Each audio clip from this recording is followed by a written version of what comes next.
Hello, everyone. Hope everyone's well tonight. We have a lot.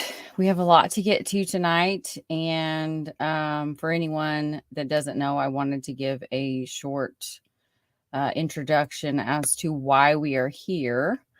But tonight I'm going to have to jump right into it because we really want to get to all of this. So basically, we'll go through my introduction and start of the timeline, and then we are going to have Mom Geek on. So if you haven't figured that out, that is Crime Geek's mother, and me and her will tell you our story as we meet up. She's going to be on close to 4 o'clock, and then after her we will have Crime Geek on, and to be able to tell her story and why she's here today. So that is the lineup for tonight. We'll probably take a brief intermission at some different points just to go to the bathroom, get a drink, things like that. And no, I do not have anything. I don't have any music or cool videos to show as of yet. So it'll probably just be this beautiful shower curtain back here. So that is what is going to take place tonight. And just, I've made a couple extra people mods. You guys, Deb, thank you for accepting that. I should have probably asked first and then made you a mod. So, but I figure you know how to do it. And True Crime Maria, if you don't want to do it, I totally understand. I did the same thing to you, and I'm sorry. Hope that's okay. I just wanted to make sure that my mods weren't overwhelmed tonight because I do want to keep this as respectful as possible, and I will not tolerate anything other than that. It's okay to ask questions. It's not okay to be passive aggressive and rude. So that's what we're doing. So hi, everyone. Thank you so much for being here. You guys, you guys know this introduction. This is for all the people that will watch today and in the future. Anthony Greeno, and I'm just going to go into my slideshow because I have one.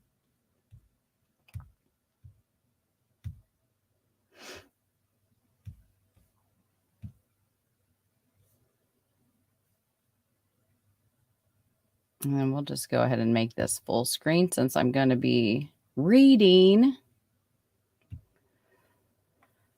Okay.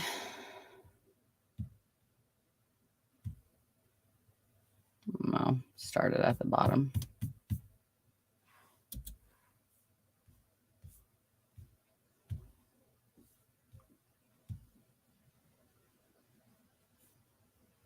All right. Obviously, you know, be a voice is something that, even though it's been said by multiple other people in history, Greeno tried to coin as his own, hashtag be a voice, and like everybody was just going to know it was from him, along with his unthoughtful quotes. He also tried to get people to pick up on.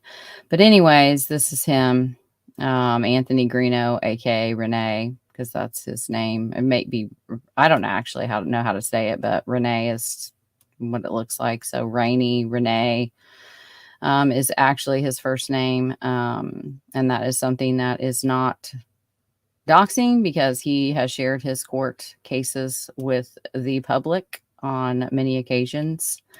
And he is of the former YouTube that was just terminated, True Crime Investigates, and also WKAT, where him and Kat had a channel, and it is still up on, and this is on YouTube. And then now I'm going to start reading. Renee Anthony Greeno of True Crime Investigates and WKAT, who is currently incarcerated in the Carroll County Jail, serving his sentence for felony non-support of a dependent child, which was filed on August 10th of 2020. Anthony pled guilty to this charge in June of 2021. He was arrested and sentenced to 2.5 years to the Department of Corrections. This 2.5 year sentence was suspended on the condition that he comply with 2.5 years probation.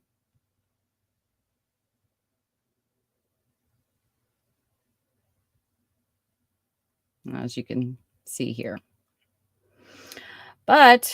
And of course, on November 5th of 2021, Anthony Greeno received his first petition to revoke probation.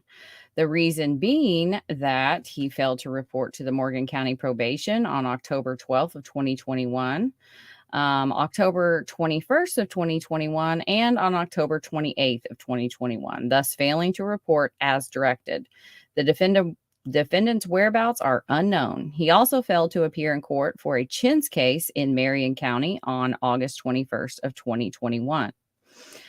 B, the probationer has failed to attend and or show proof of attending services through a mental health provider within 30 days of sentencing. The probationer has failed to make regular child support. I lost my place. The probationer has failed to make regular child support payments. And then on December 16th of 2021, Anthony Greeno received his second petition to revoke his probation. The reason being that on or about December 3rd of 2021, he submitted to a drug test. The results came back positive for methamphetamine and amphetamine at a ratio of 116.1 nanograms over milligrams and THC at a ratio of 2.5 nanograms over milligrams, thus committing a new criminal offense of possession of methamphetamine and possession of marijuana. On December 22nd of 2021, Anthony Greeno received his third petition to revoke probation. Reason being that he failed to remain in the building on December 17th of 2021 to meet with his officer, thus failing to report. On January 14th of 2022, a warrant without bond was issued for Renee Anthony Charles Greeno. On February 14th of 2022, a fourth petition to revoke was filed. The reason being that he left the state of Indiana without permission and he was extradited from the state of Georgia on the Carroll County warrant. The probationer has not provided any proof of receiving an assessment from a mental health service provider. The probationer is currently $470 behind in probation user fees. The probationer has failed to pay $185 in court costs. The probationer has failed to make weekly child support payments. He has failed to make a payment since December 17th of 2021. And then on January 26th of 2022, Greeno was booked into the Lowndes County Jail in Georgia. On March 28th of 2022, Greeno was ordered by a Carroll County judge to serve 850 days of his previously suspended sentence at the IDOC. He received credit for 55 days served and 55 days Class A good time credit. His probation is terminated as unsuccessful. Right there.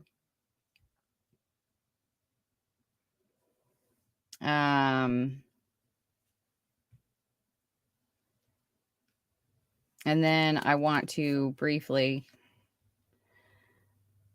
go back.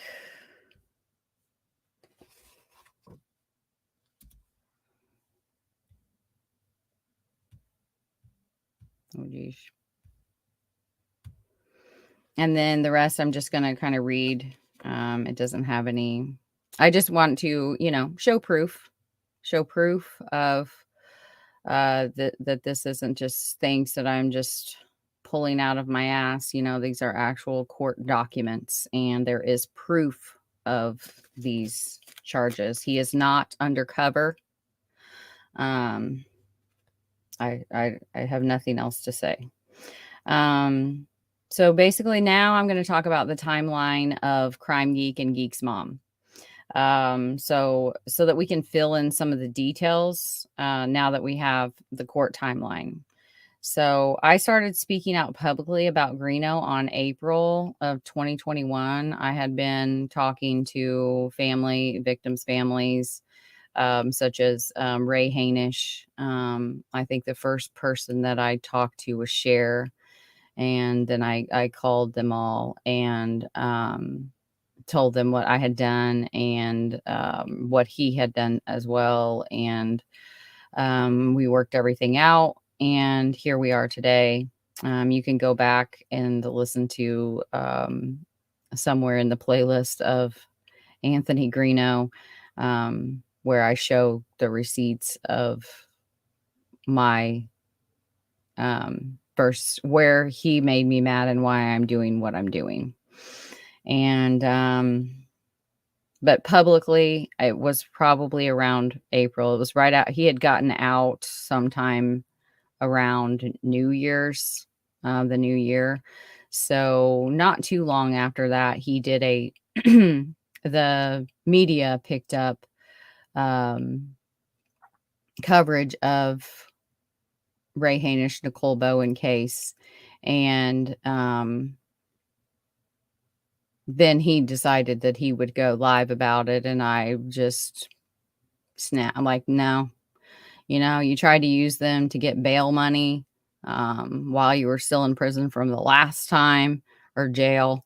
And that was the last straw. And this was like the last splinter of the straw for me. And I went on the live and I called him out on it. And then he sent me some messages and we had an exchange for a couple 2 days of basically, him blaming him not paying the money on an ex-girlfriend. And that was all lies. Yeah. So that's where that is. Crime Geek met him around November 4th when she went on a live call-in show. And then of course, he's like, oh, email me. Now, mind you, he had there were other women who we are not going to talk about tonight, that he was playing at the same time. And there were people that were aware of this and did not speak out. Greeno fled his probation office on December 17th. If you remember what I just read up there, on December 17th, because he failed his drug test.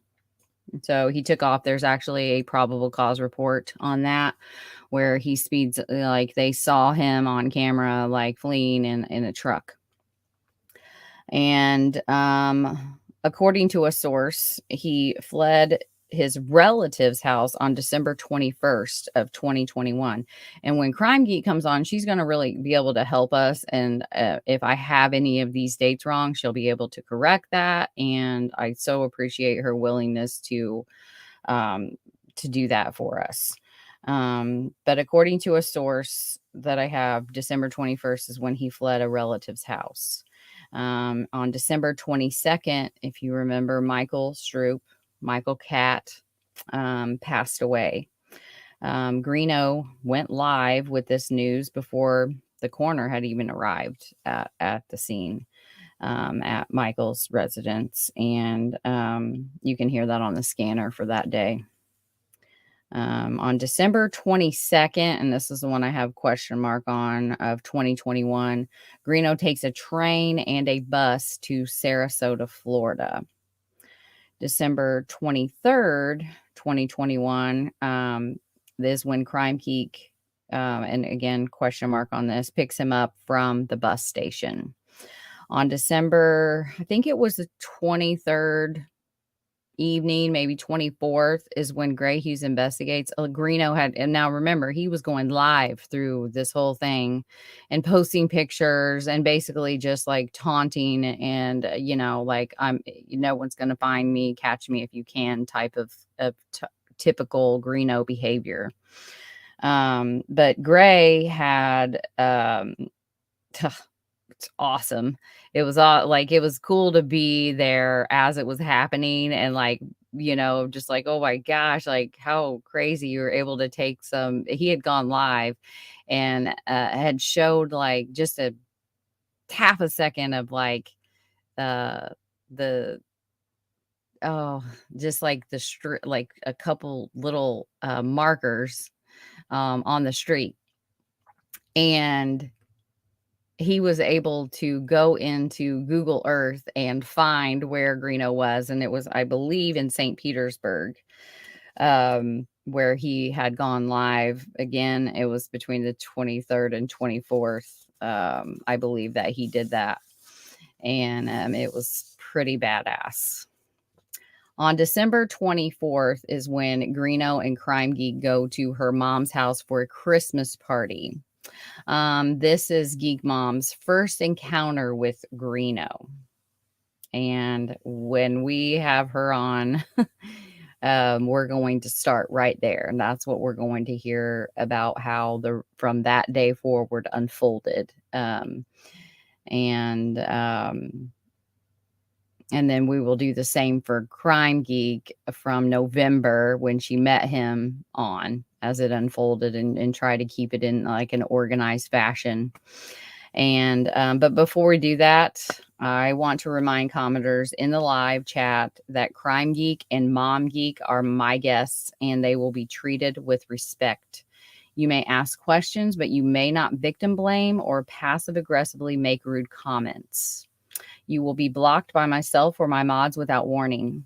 I am so sick of hearing and seeing comments saying that these women are revenge seeking and haters because they are exes. Greeno is a violent repeat offender against women. And this is since at least 2005. We don't know if it goes back any farther than that because he was a minor. Okay. So 18 to what is he now? 37.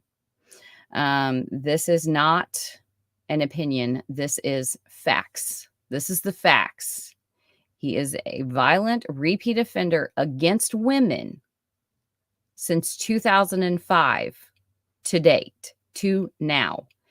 He has new things filed against him, which we will hear about later, for the same patterns of behavior.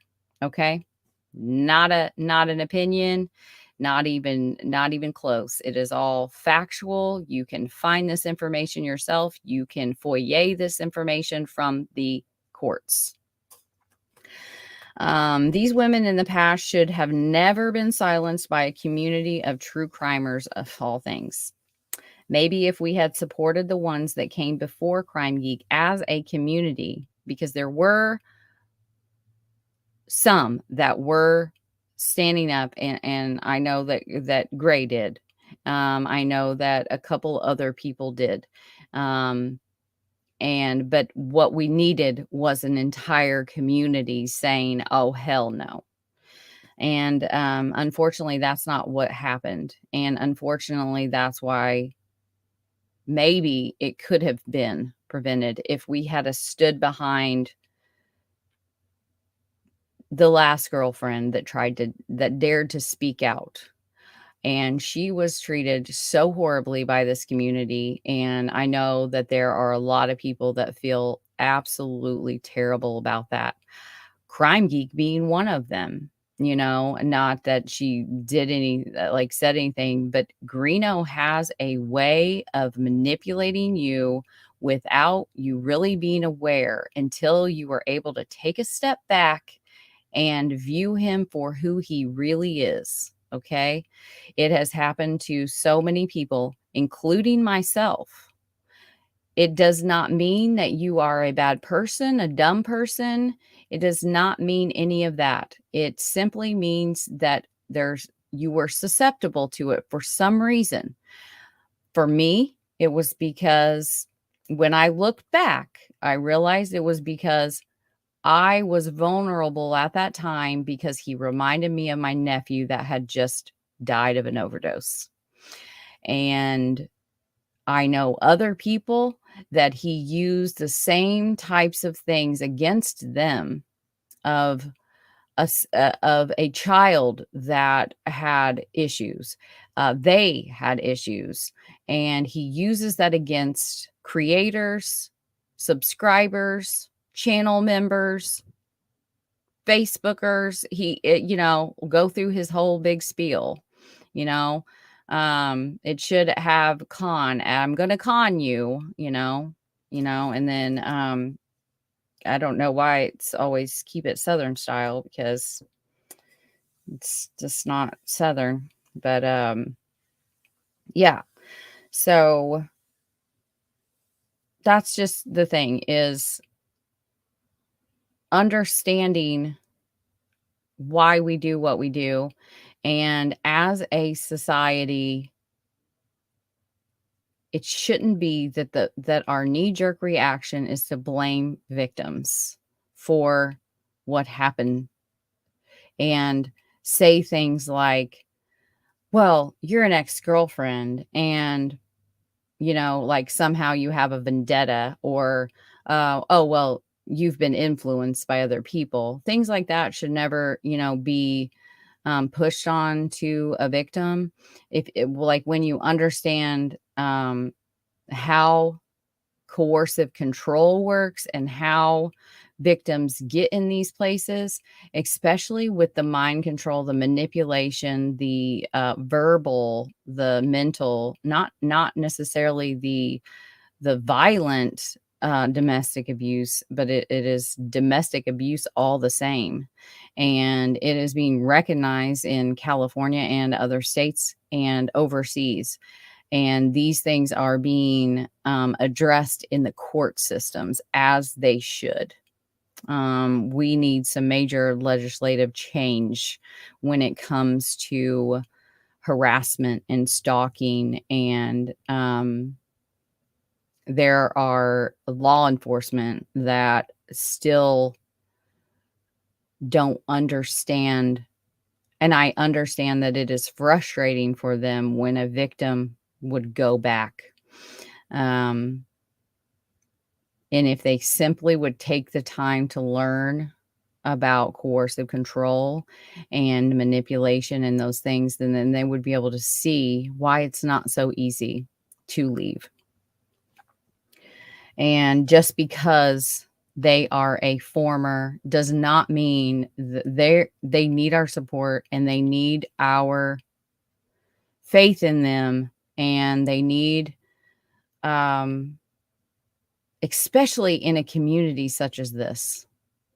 I mean, is that not why we're here? Okay.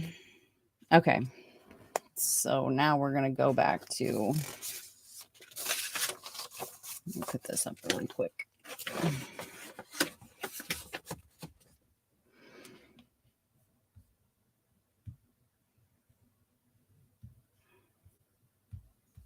I just wanted to read a little something. I had said it on my last on It's a Crime and Shame. And if someone in the chat would like to share there, that would be great. One of my mods, if you would like to share that, I would love that. But I went on their channel and I talked a little bit about this, and also on my channel a few episodes ago about and I'm just going to read it. This is just easier. And this is something that I had said in December of 2021. This is my side. I blame myself for trusting him and do feel that I should have known better. So when he stole money from a fundraiser I trusted him to start for two families I have grown to love, I feel responsible. I am going to listen to that episode again for sure. I'm not sure what I was talking about right there. I know my heart was in the right place as it is now. I don't want any more victims' families to be hurt by him. I don't want any more podcasters or YouTubers to end up feeling responsible for giving him a chance that ends up hurting them and the families they are trying to help. So I speak out against him and will continue to do so. Telling the truth about someone who hurts people is not wrong, nor is it drama. Indifference and silence is what allows Greeno to keep perpetuating hurt onto the next set of unsuspecting victims.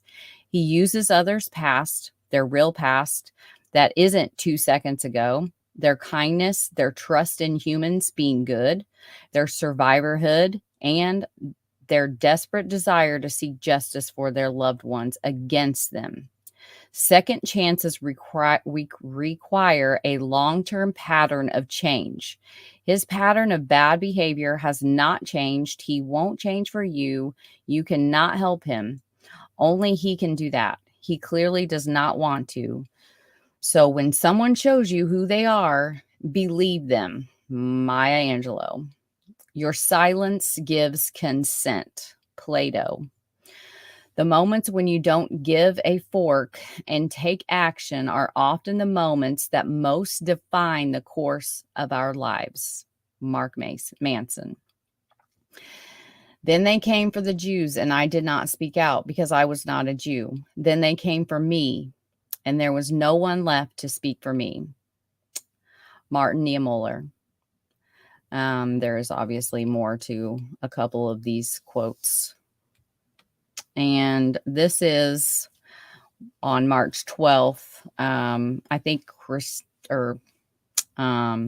we started talking in I can't remember when that was. Oh, I'm going to read that. So sorry.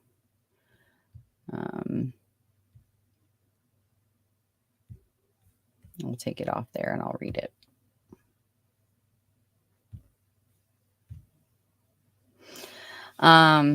Thank you, Geek's mom. It takes a village, and parenting does not stop when our children are grown. Our sayings proven true by the relationship we have formed over the last few months. I know this has been harder on you than your daughter knows. I have heard the worry in your voice. I have heard you cry for your daughter. I know you may not be perfect, but you sure are a damn good mother. One day your daughter will remember this, and thank you for your tenacity. I still have a feeling your daughter is the fiercest soon-to-be ex-girlfriend to date. She will be as tenacious as her mother in making sure that the next new girlfriend knows just what kind of monster Renee Anthony Charles Greeno truly is. And I believed that then, and I believe that now. And I am so... It is, it's kind of an oxymoron of a feeling of like, I'm horribly happy. You know, I hate for them that they have had to go through this. It is horrible. He is horrible. At the same time, I am happy that we have come full circle and we are here today, and chatting with them over the last couple weeks has been a joy. It has made me super happy. And I am so grateful for their friendship. And I have made many friends. You know, you can always find silver linings in the worst of situations. And for me, finding the silver linings that's hope. That is what keeps us going and keeps us doing what we know to do that is right.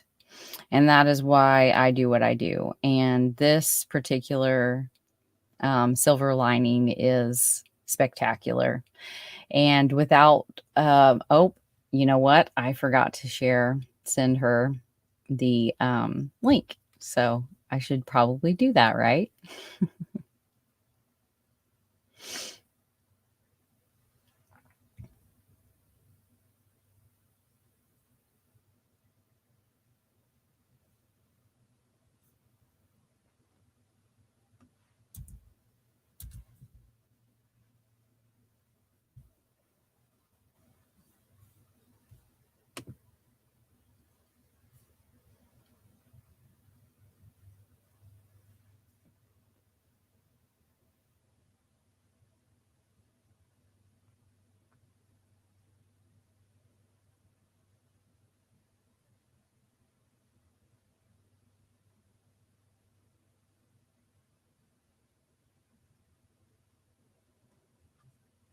Okay, let me make sure she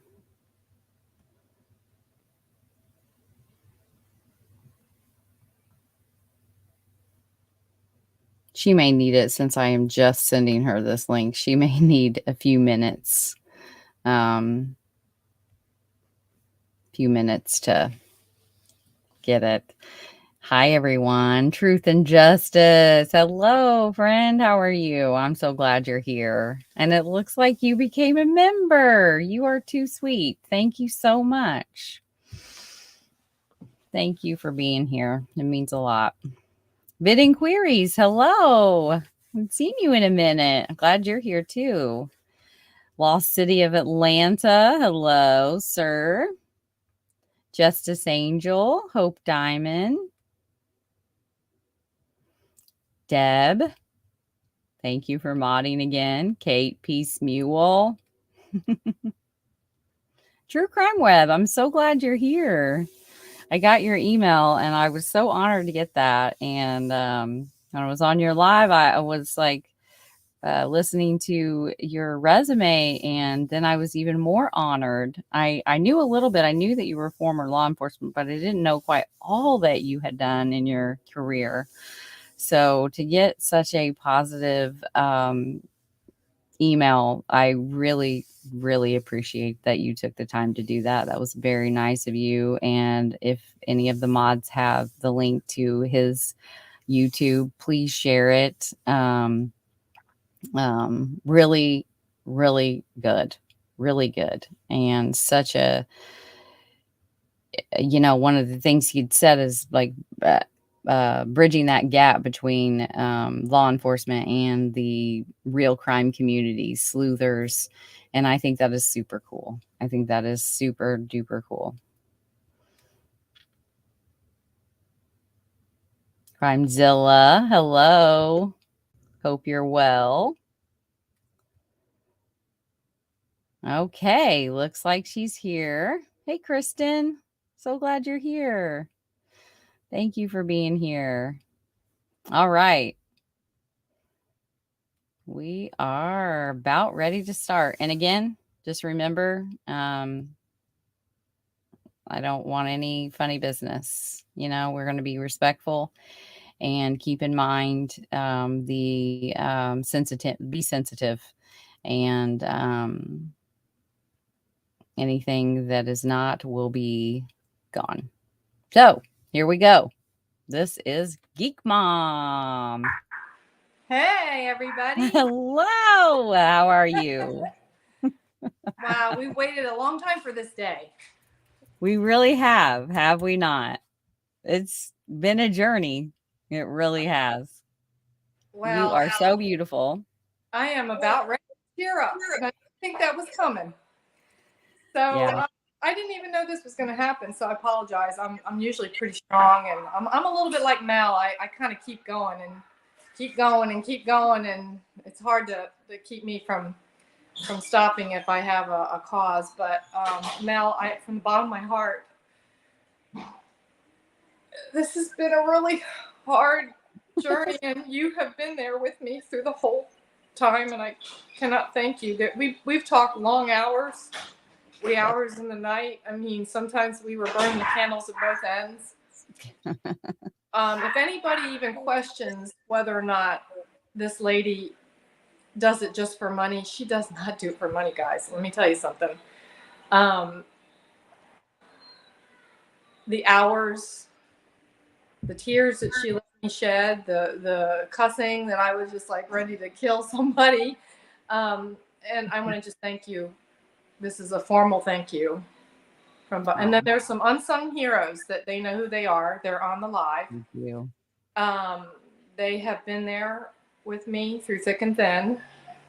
Yep. And there's some that were not my friends in the beginning. They were actually my enemies, just like my daughter was an enemy. Mm-hmm. And it's so refreshing, guys, to know that people have turned around and realized and have awoken to this nightmare, that they finally realize that there's people out there that are in the middle of these nightmares that come it's like waves, of victims just came one after the other after the other. And I never asked to be in this, never asked to sign up. I never signed up for this, Mel, did I? No. I really don't take this wrong, all you sleuths out there, but I don't get all what you do. It's a lot of work. It's a lot of drama. It's a lot of putting up with trolls. My hat's off to all you people that constantly go out there and fight crime behind the scenes, and you do a damn good job, guys. And I just want to thank you. I think there's a lot to be said about all those armchair sleuths out there, and you know who you are. Most all the moderators that are on here tonight, I salute each and every one of you. And I just want to tell you we love you. Thank you for checking in on us for the hurricane. We're all good. I got power today. Good. And I'll just let you take it from there. I just wanted to at least say thank you. Yeah. Well, I appreciate that, but there's no thanks needed. I gained a really good friend, so it was win for me. And I value you, and I value all that you've taught me. I'll tell you what, if I want to be like you, if I'm ever put into a situation like this with one of my beautiful daughters, and then I look, and it gave me the ability to look back on my mom's journey with me and the different things that I have put her through, and to gain perspective from her side of things through watching you. And as a mom, it's given me perspective of what to do if my daughters ever end up in abusive situations. And what was going on with one of them kind of during this time. And then it was just like, it's like such a hard thing to navigate, because it's complex, and like the relationship is already complex between a mother and a daughter, and then trying to balance it all out, and getting them to be able to see things, and but yet not push it, and yet not suffocate them with it, it's difficult to do. And you are tenacious. You are a firecracker. Like, let's do this. Let's, like he is. So let's start with December 24th. You want to walk us through your first meeting of Anthony Greeno? Yeah, he did a great job of doing the prelude of what happened previous to that. So yeah, I'd already been told that he didn't, they didn't ask. He basically invited himself. And I had dinner party guests. I come home after, you know how you're always running around at Christmas Eve, getting all your things ready. And I come in the driveway, open the door, and there he is. And I remember not feeling good about it to begin with, because I didn't know who he was. And right.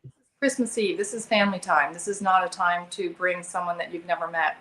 So I was pretty upset with my daughter. But hey, I made the best of it, right? Right. Talking to him. My husband's a graduate from IU. He grew up in Columbus, Indiana. And when Greeno's mouth opened, within the first 5 minutes, sorry, we got kids and dogs. And when he started opening his mouth, saying, he immediately started lying about being a graduate from Purdue. My husband looks over at me. We have a signal, and all he did was look over at me like, yeah, this is a bunch of bull crap. Yeah. Then he kept going on and on about his mother.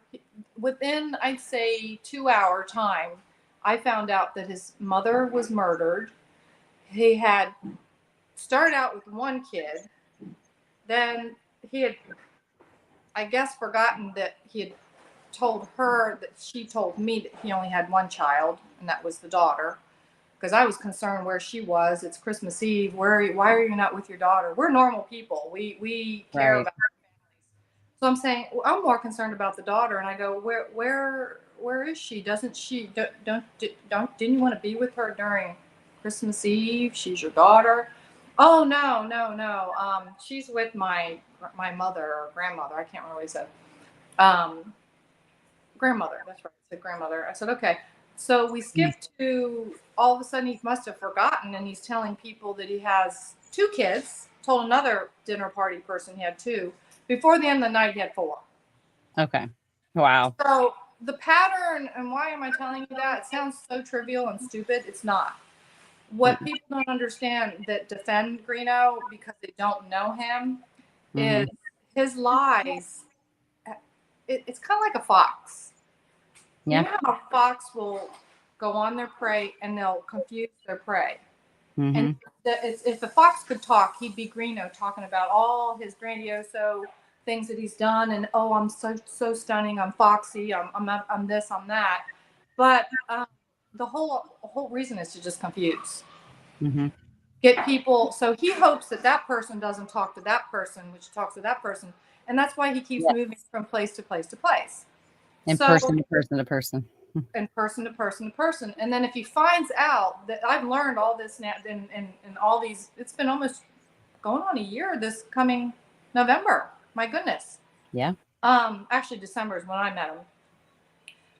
He actually, if he finds out that, I let the cat out of the bag, I've seen where he'll then go triangulate that relationship, and he'll get those people to be either against that other person. It's amazing to watch, guys.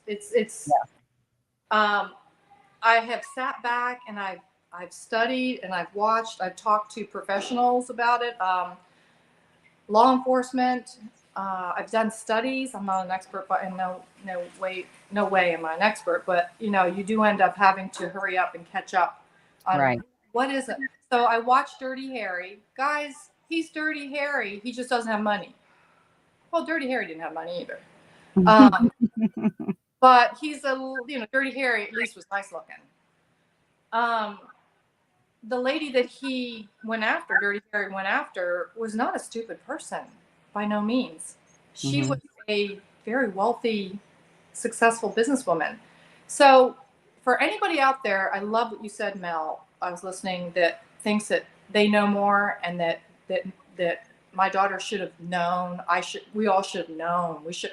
How could you? All that victim blaming is just not going to help. And I ask you guys, please, please, please understand my motive for coming on here today is not to bash you, and you'll do the same for me and my daughter. And it's more to help you guys understand what our story is, so that if it either happens to you, like Mel said, or it happens to one of your loved ones, you'll be educated on knowing what to do. So getting on with the story, I'll just move forward. So I didn't know this guy from Adam. It didn't take but literally less than 48 hours. I knew something was wrong. Then that I started looking. I was still close with my daughter, and I could always see how her moods were just based on her Facebook. We're really close, guys. If y'all think that our relationship was bad, it was only bad because he triangulated my relationship with my daughter. He segregated her. He sequestered her and said, "You're not allowed to talk. Your mom is bad." Whatever, however he said it, I don't know exact words he said it, but he definitely got her within a month. She was no longer our friends. She was no longer the normal daughter that we knew. She wasn't no longer the same mother that we knew to her children. It's really just like Dirty Harry when the 2 daughters. Are you talking about Dirty John? I mean, Dirty John. Okay. Thank you for. Yeah. I don't watch a lot of movies. Can you tell I don't watch a lot of movies? That's okay. But that one I was told to watch. So you remember in Dirty John when the 2 daughters, the one daughter's like trying to tell her mom, please, please. And then the mom changed against the daughters and thinking the daughters were crazy. That happened to me. And to the point where within 48 hours, I'm going, something is seriously wrong here. I start reaching out, and I won't name names, but I start doing my own investigating. And I start reaching out to people because I noticed that on the true crime, I started watching the Delphi. Didn't know a thing about who or Delphi is, what Delphi was. I mean, it took a Right. while to figure it out. But I could see that my daughter was very, very intrigued on it. So I figured, let me go into this world. Well, I ran across Hughes. Okay. And I start watching, I didn't know Mel from Adam. And I start Mm. watching Hughes and I'm like, this is really serious. So I actually just reached out to him to say, do you know anything about this guy named Anthony Greeno? Because I saw that he was chasing him. I Right. said, what do you know? And boy, did he fill me in. Then he's the one that said, you need to be in contact with Cold Truth. I'm Oh, like, and then it all somehow, I don't remember, be honest with you, because it was such a nightmare. blur. Somehow, before you know it, Mel and I were talking on the phone, correct?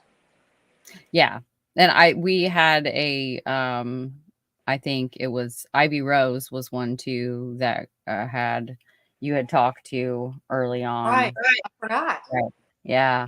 And that Why? kind of got us together as well. So yeah, I mean, there's been a lot. I don't know if they want to be named, so we won't name them, but I know we've had a lot of help, and like my friend Chaotic and Hoosier have been super supportive, and they always are in crime, and Lake, and I mean, I have so many, and it's just been, oh, thank you, Jer. Thank you so much. Thank you for that. And I saw yours earlier, so thank you. Um, So but back to the craziness. yeah. So then I got up to speed because all of a sudden I see arrest records. And then I'm starting to dive in. You're sending me stuff. And then I start watching your live. And Hmm. before you knew it, I had a whole team of amazing people I've never met in my life. I've never met Mel to this day in person, but I feel like she's my sister forever. Oh, And 100%. I cannot tell you the support that I had behind the scenes. People, here's the real fun part, people that were for Greeno and then started watching your live, going, wait Hmm. a minute. And then they would contact me and say, hey, I want to apologize. What can I do to help? Amazing. Because it's Hmm. as much as I was angry at my daughter at Crime Geek, I hate even calling her that name because remember, she's just my beautiful daughter. But because he got her into that, let's Hmm. see how he got her into it. So he promised her that she would make anywhere from who knows, hundreds of thousands of dollars a month because he told her he made at least $40,000, 25 to 40,000. It differed a month, and being a single mom with two kids, that your ears perk up if it's true. Well, And yeah. and basically, there was a group of people, and I won't name names, that you know who you are. You might even be on the live, and I hope you've changed your mind about what you did, and I forgive you.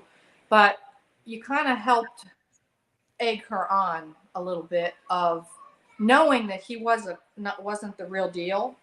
Even though you didn't know everything, I believe you knew he wasn't completely the real deal.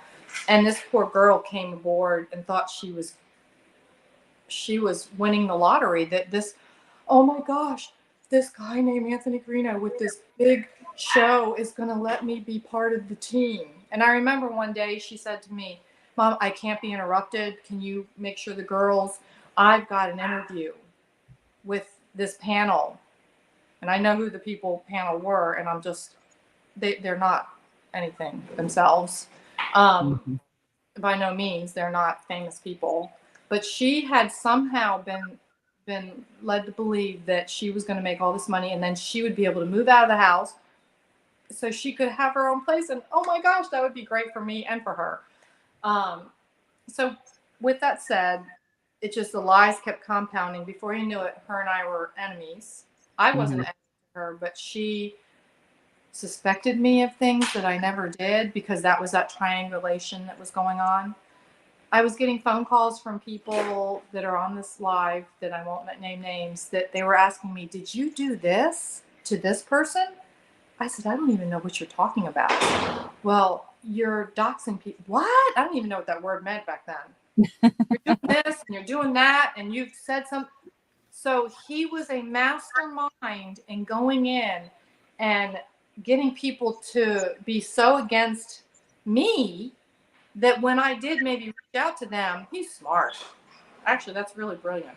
That when I reached out, maybe I somehow connected with them, then they would be like this towards me. Does that make sense? I think so. So, he left that Christmas Eve. He even convinced her to not even come home on Christmas morning until like 11 o'clock. The poor girls were waiting to open up their gifts. Had a lot of mind control over her, had a lot of control immediately over her, which was kind of really scary to watch happen because she's a really strong person like me. It's puzzling. It's actually puzzling. So ask me a couple more questions because I'm kind of overwhelmed. It was so many things. So many things happened. Yeah. So, what was the, I did see you on a couple of the pages that I wanted to mention, like Delphi Loonies and social media is not an investigation tool. And they kind of get a bad rap, but in the area of that's where you had gone. And I think that's where you had seen some of my posts as well. And, they kind of get a bad rap, but I just wanted to take the time to say, this is this is a positive that has come out of that, from them spreading awareness about Greeno. And I also want to say, when I'm looking down, because I'm looking at my computer screen so that I can look you in the eye. I know it doesn't look like I'm looking you in the eye because I'm looking down. If I look up, then I'm just looking at Logi here, and I am uncomfortable with that. So I just wanted to chat and you to know that I am actually looking at you and not just like off somewhere, not being a jerk. So No, not at all. Don't know. worry about that. I'm so amateur. Here I am just in the living room at my daughter's house because we didn't have electricity, so I didn't think we were going to be able to do it there. So, what else? So when did things start to get intense, and kind of what was the first thing, if you remember, that kind of really scared you that you learned about Greeno? So after I started seeing that he had a really bad felony arrest record, that is fact, guys. It's not an opinion. That is fact. I have a family that we're just normal people. I like to say we're normal, whatever normal is. We don't have a lot of drama in our life. I mean, we have normal problems like everybody else, arguments and things like that, but we don't have felons walk into our lives and now disrupt the whole family dynamics. When I saw Bree driving the girls back and forth to Fort Myers. That's right. Oh my God, this is real important. So Bree, we're so close of a family that when we lived in California, we lived in some places that were pretty scary. You could fall off a cliff because we lived in the mountains. So in the winter, it was really important. And then we lived in the valley too, in desert. It was really important to stay in communication with if our car broke down or we fell off a cliff or something, had a car accident.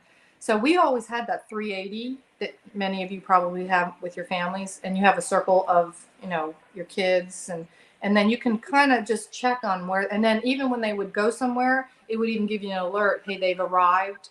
And we did that because we wanted to stalk each other, because we have bigger lives than stalking our kids. It was more for safety reasons. Well, we had forgotten to turn it off. And because after we came to Florida, it's flatlands, it's not going to fall over a cliff. We ended up realizing, oh my gosh, I could still see, and I was seeing that she was going, I was concerned she was with this felon. So with the girls at that. So I was watching where she was going, and I noticed it was in Fort Myers. I was watching Gray Hughes, and he had him in the beginning before he had him in St. Pete, which is brilliant work, by the way, of Gray Hughes. Since then, I've heard he was in maybe possibly Orlando too, and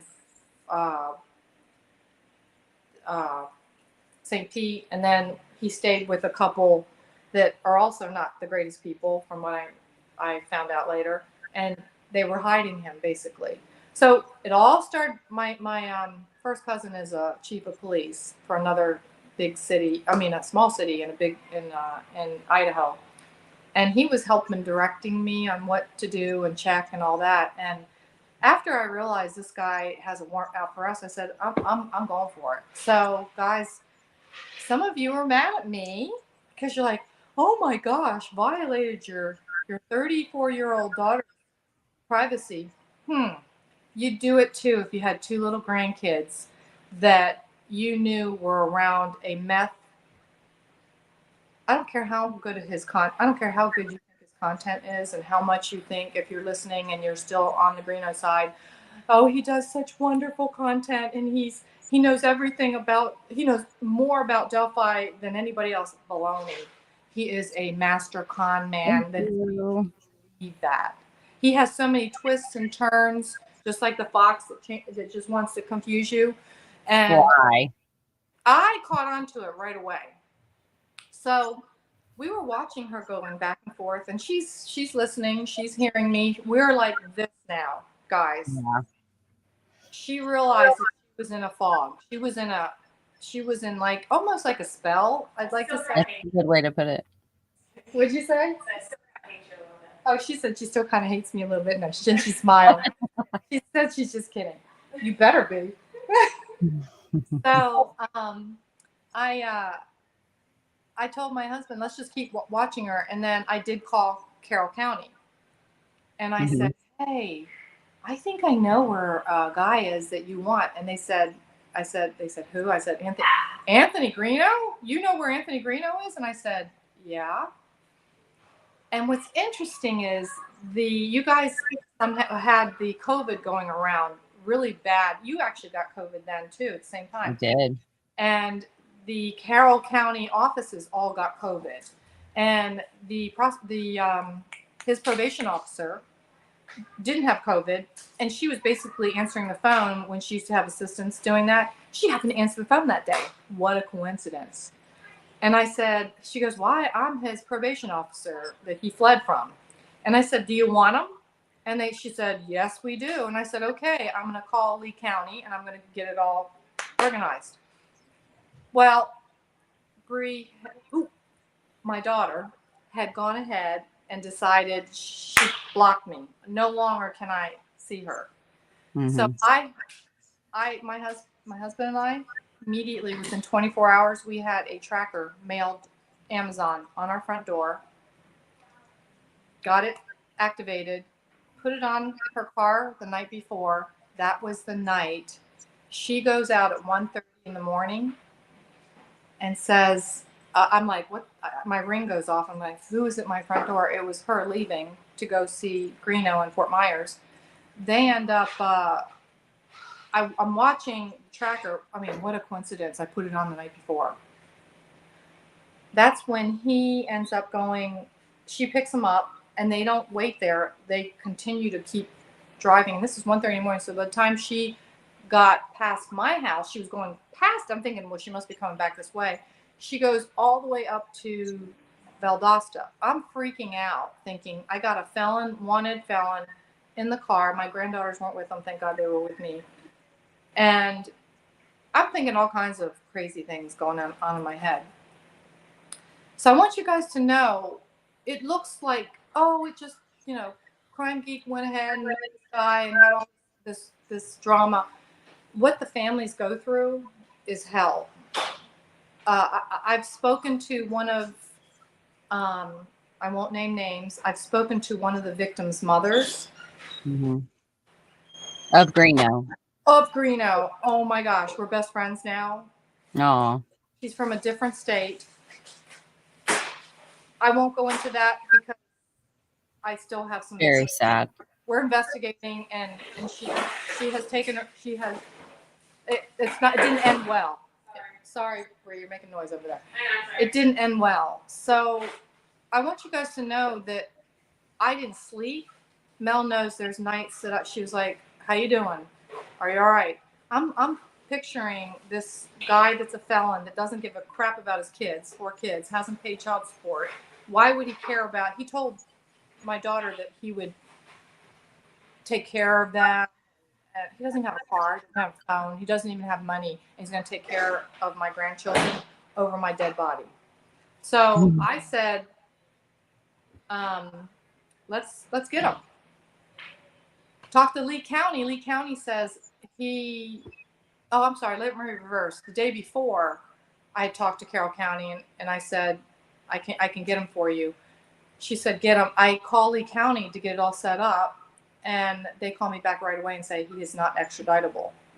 And it's funny because he had told my daughter that, they can't come get me because I'm not extradited. They're not going to waste their time on me. It's just for child support and meth or whatever his thing was. And I fled. And they're not going to go this many states to get me. Well, guess what? When I called Carroll County and said, oh, that's wrong. Who said it was non-extraditable? I said, well, I just talked to Lee County. So I got Lee County. I called Carroll County. Carroll County ends up calling me, said, give me an hour. She goes, talks to the judge. Boom. She said there was something in the system that someone had pushed the wrong button. Oh. It talks to all the states. And once they pushed that button, Lee County saw it and said, oh, yeah, now he's extraditable. Then that was the same morning that he gets picked up. And here's Lee County trying to go and catch him, and he's already going up to Valdosta. And I'll let Bree explain why she went to Valdosta. That was a really strange thing. So Valdosta is Lowndes County, Georgia. Lowndes County. Okay. Georgia. So it's right across the border. Okay. So they drove for many hours to go there, and that was to do what was the case they were covering that Bree covered, broader covers? What was Johnson? What is it? Kendrick Johnson. Yeah. And silly as it sounds, he was going to be her cameraman. Yeah. I'm calling and talking to the sheriff there, and they said, we see the car, but we don't see them because they were interviewing the sheriff. How ironic. Once they did all the investigation, got him in handcuffs, and that was when the drama really started. Wow. I was watching a lot of lives, and there were people talking about how they were wondering, did she have a stalker? They didn't know it was me. The whole time I knew it was me, so I wasn't too worried because everybody in the world thought that, my daughter had a stalker that was out there and got him.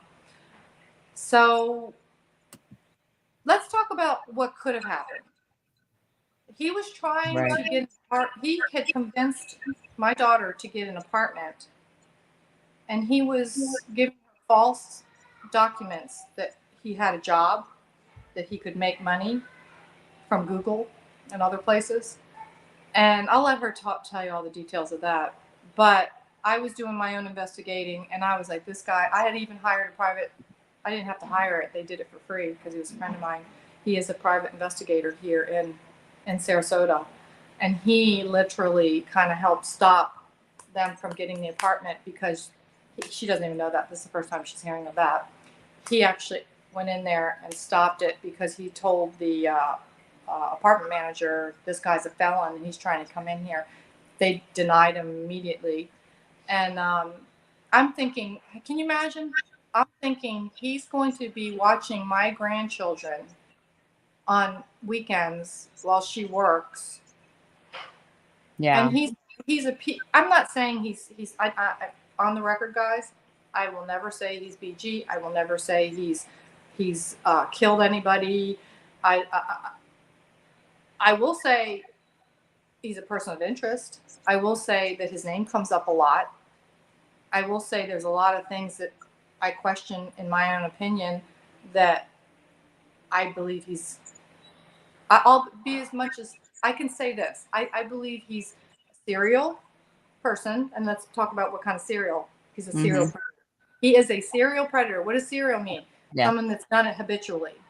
Yeah. A predator. He preys on women and men. We'll talk about that later. Old men, old ladies. Yes. I have proof of that. I have proof, guys. If you don't believe me, I have proof. we don't need to go into that. Today is about our story and what you guys need to know. That if someone defends a con man like this just because you don't have all the information, and even like you mentioned, there are some YouTubers out there that as much as told my daughter that she must be maybe a, what's the word he used? Uh, disgruntled. She's Yeah. like a disgruntled employee. Well, you're no longer with them, so you're going to say bad things about them. That's not where my daughter is. My daughter doesn't want to be. She doesn't want to make any money off of this. She wants to warn other victims. She is really, truly turned completely around. I'll let her talk about that. That's between her and you guys, and because we're already good. And that was my main goal, guys. It's so much to talk about that I could sit here Yeah. until midnight. Well, and I wanted to say, I remember you called me on the day that they were traveling to Georgia, and you and your husband were at lunch, and he got on the phone. Yeah, like we were both talking to me on speaker, and we were just trying to figure like why, like what is going on? Why are they like, has he kidnapped? Like, because you got to remember what we know versus what Bree knew is totally different. She is believing his story hook, line, and sinker, because there is this thing of, it's called love bombing, and I know he did that to her because it's in the pattern for someone like him, and they become this like exactly what you've always wanted in your life. They have a sly ability to pick up on what you need to hear. And again, it's a surface thing. It's not deep. Like, they don't care. They just want it to know what you need so that they can use it against you for their own gain. And so to take a step back and like realize that Bree, oh, It's okay. I did it. I'm fine. It's okay. that's what that this is a hard, sorry, it's hard when you have relationships, and what she has been through is nothing that I haven't been through myself. And I feel like I know I am a smart, logical woman, and I was taken. It can happen. Look what happens with the news media all the time, like I mean, if you listen to just one channel versus another, like you're getting two different stories on what should be just the news. And so you have to, like, we can be taken advantage of in manipulation super easy. And you can believe a story, especially when you have people that are in support of this Greeno, and you have people that are around him, circling him, and they're also like helping to isolate you. They may not even be intentionally doing it themselves. They may be being manipulated by him. I know some great people that were manipulated by him, and they were used in that um circling the next prey, if you look at it like that. And like a friend had sent me some things about her view on like what you were saying earlier about foxes and how they operate, and this kind of can be sadistic little forkers, and that's him, and he loves to play people against each other, and to be able to have this a puppet on a string. And that's what he gravitates to. And so for her, like, she is strong. She is going to be okay. And I'm so glad to hear that you guys are back on track. And I know that was really hard for you. And I know that that day was so hard. And your husband was terrified. I could hear it in his voice of just like, what is he going to do to her? Because again, you got to realize that we know he's a dangerous person. It is only by the grace of God that some of these past victims survived, of what he did to them, that they survived, And they're still scared, and they're not even and they're coming still up. scared. They're still scared, and I don't blame them. No, I don't blame them at all. And these are he would, it's impressive. He is like Dirty John, very good at his grifting. He just Except is. he went even further. He sex torts and Yeah. has done things like calling the victim's parents and saying you'll never see your daughter again. I mean, come on. Yeah. So Fear. I don't want to take up too much time because I know we've already gone a little long. I want to give her moment. But is there anything else that you can think of? And thank you for bringing that up. That you can think of that is important to highlight.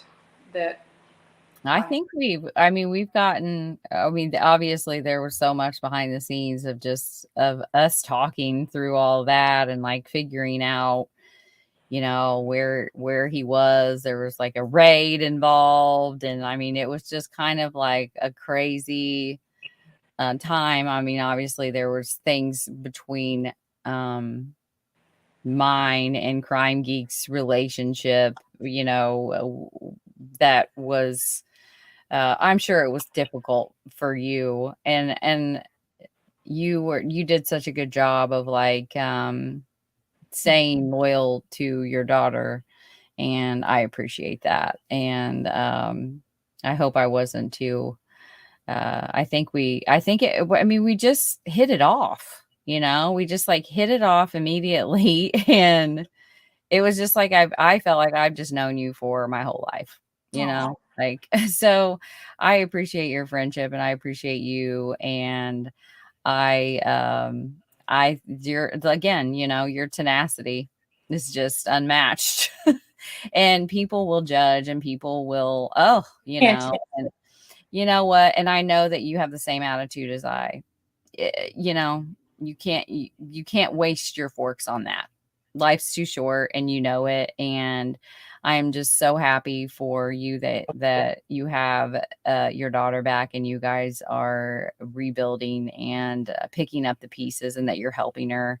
I know that it takes a village, and that's like what I had said. And like, I hope that we can be here for you moving forward, because I know this isn't over, not when he's concerned. He has to win. And I want to say to now the dangers of where we are now. So it sounds like, okay, crime, Yeah. Geek's all good and her mom, a relationship. No, it has only begun. Yeah. So the danger and the threat and the fear that I'm choosing not to, because I do believe I'm a woman of faith. And so I have to keep my eye on my faith right now, knowing that it's greater than whatever anybody can do to us. So I want to segue into Bree. Here she comes. Okay. I need to take while she gets kind of settled. Okay. Let's go ahead, and I'm going to put us both I'll put you in the backstage, and I need to run to the restroom because I've just been nervously downing the whole 32 ounces of water as I sit here. So let's take a restroom break before. But yes, I am. Say one other Definitely. thing. I got Oh, one more thing. absolutely. To all the people like Aspen and that made a comment that I so appreciate, you guys. You were worried that you had said some things maybe jokingly, because everybody was against Crime Geek for the long. I was against her. I said it too. Please, please no. We never held. Even to this day, she doesn't hold anything against you guys.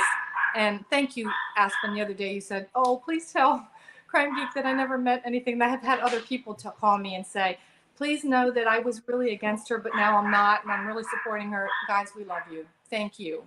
And we understood why you would say and make jokes, because even we understood. And I just wanted to say that. Oh, well, good. All right.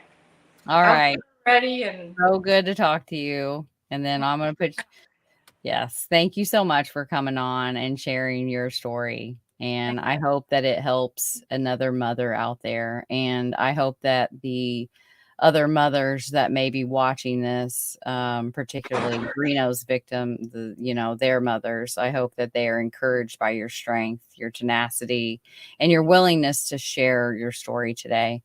I so appreciated it, and everything that we do in this life you can either learn from it, like mistakes are only mistakes if you don't learn from them. And if you learn from them, they're life lessons, and life lessons are priceless in life because those teach us who we were so that we can become who we are. And each day is a new day. And I think you're great. And I just can't say enough good things about you.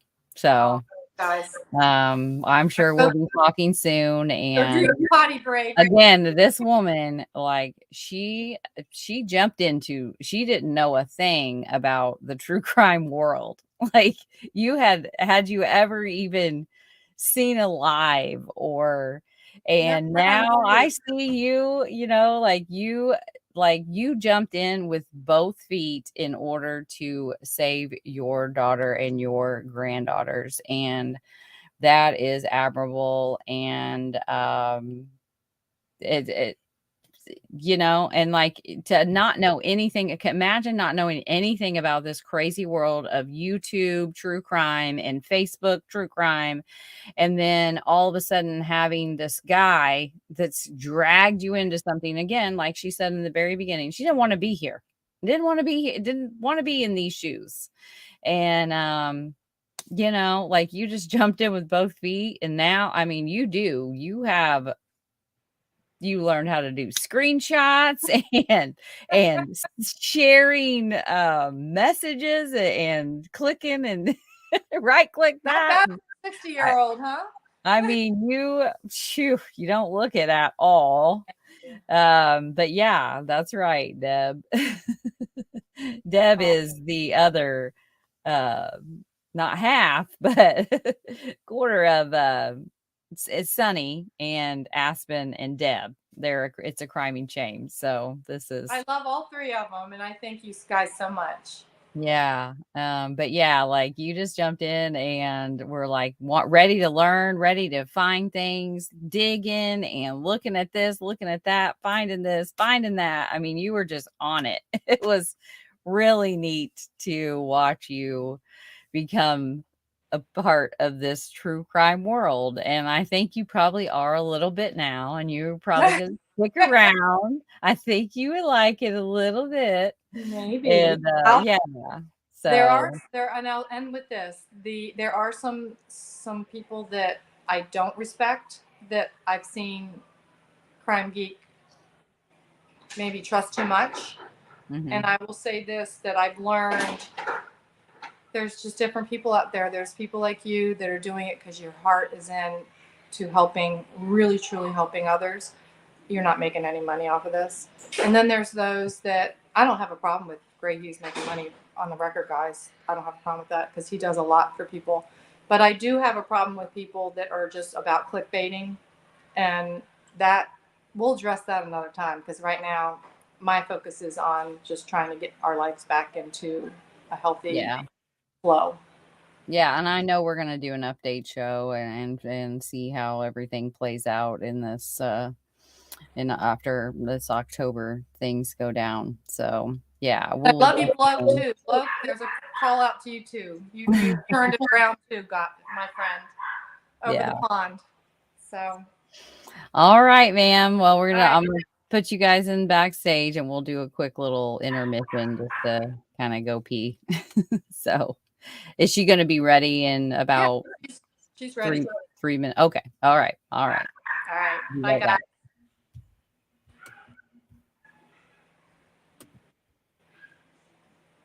Well, I got it. Isn't she wonderful? So yeah, she's pretty amazing. So I am going to run to the restroom, and again, enjoy the shower curtain. Thank you, Kate. Thank you so much. I wanted to point out something that you said. It's not the end of the story where you're fully safe on the other side. You're going to need a lot of support. 100%. It's unfortunately it is not the eh, and things are different in this because again, he is behind bars for the time being. But you don't in just all domestic in the control. It's about power and control. And you don't just leave. My friend tried that and she was murdered for it brutally. He left her mutilated and a dead bleeding in front of her own two children. The leaving period is the scariest time. And I have spoken to many of his other victims to say this with confidence because I believe in them. That is true for this man and what he does. This is a time when she's going to need support from everyone around her. This is not a joke. This is real life. This is not something that is light hearted. This isn't something that you can just dismiss or this is a big deal. And there are other women that you just don't leave these types of men. And when you do, it is the scariest time. So I have got to go to the bathroom. So I'll be right back. Enjoy the shower curtain, you know, enjoy it because it's spectacular, right? Okay, I'll be right back.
Okay, we're back.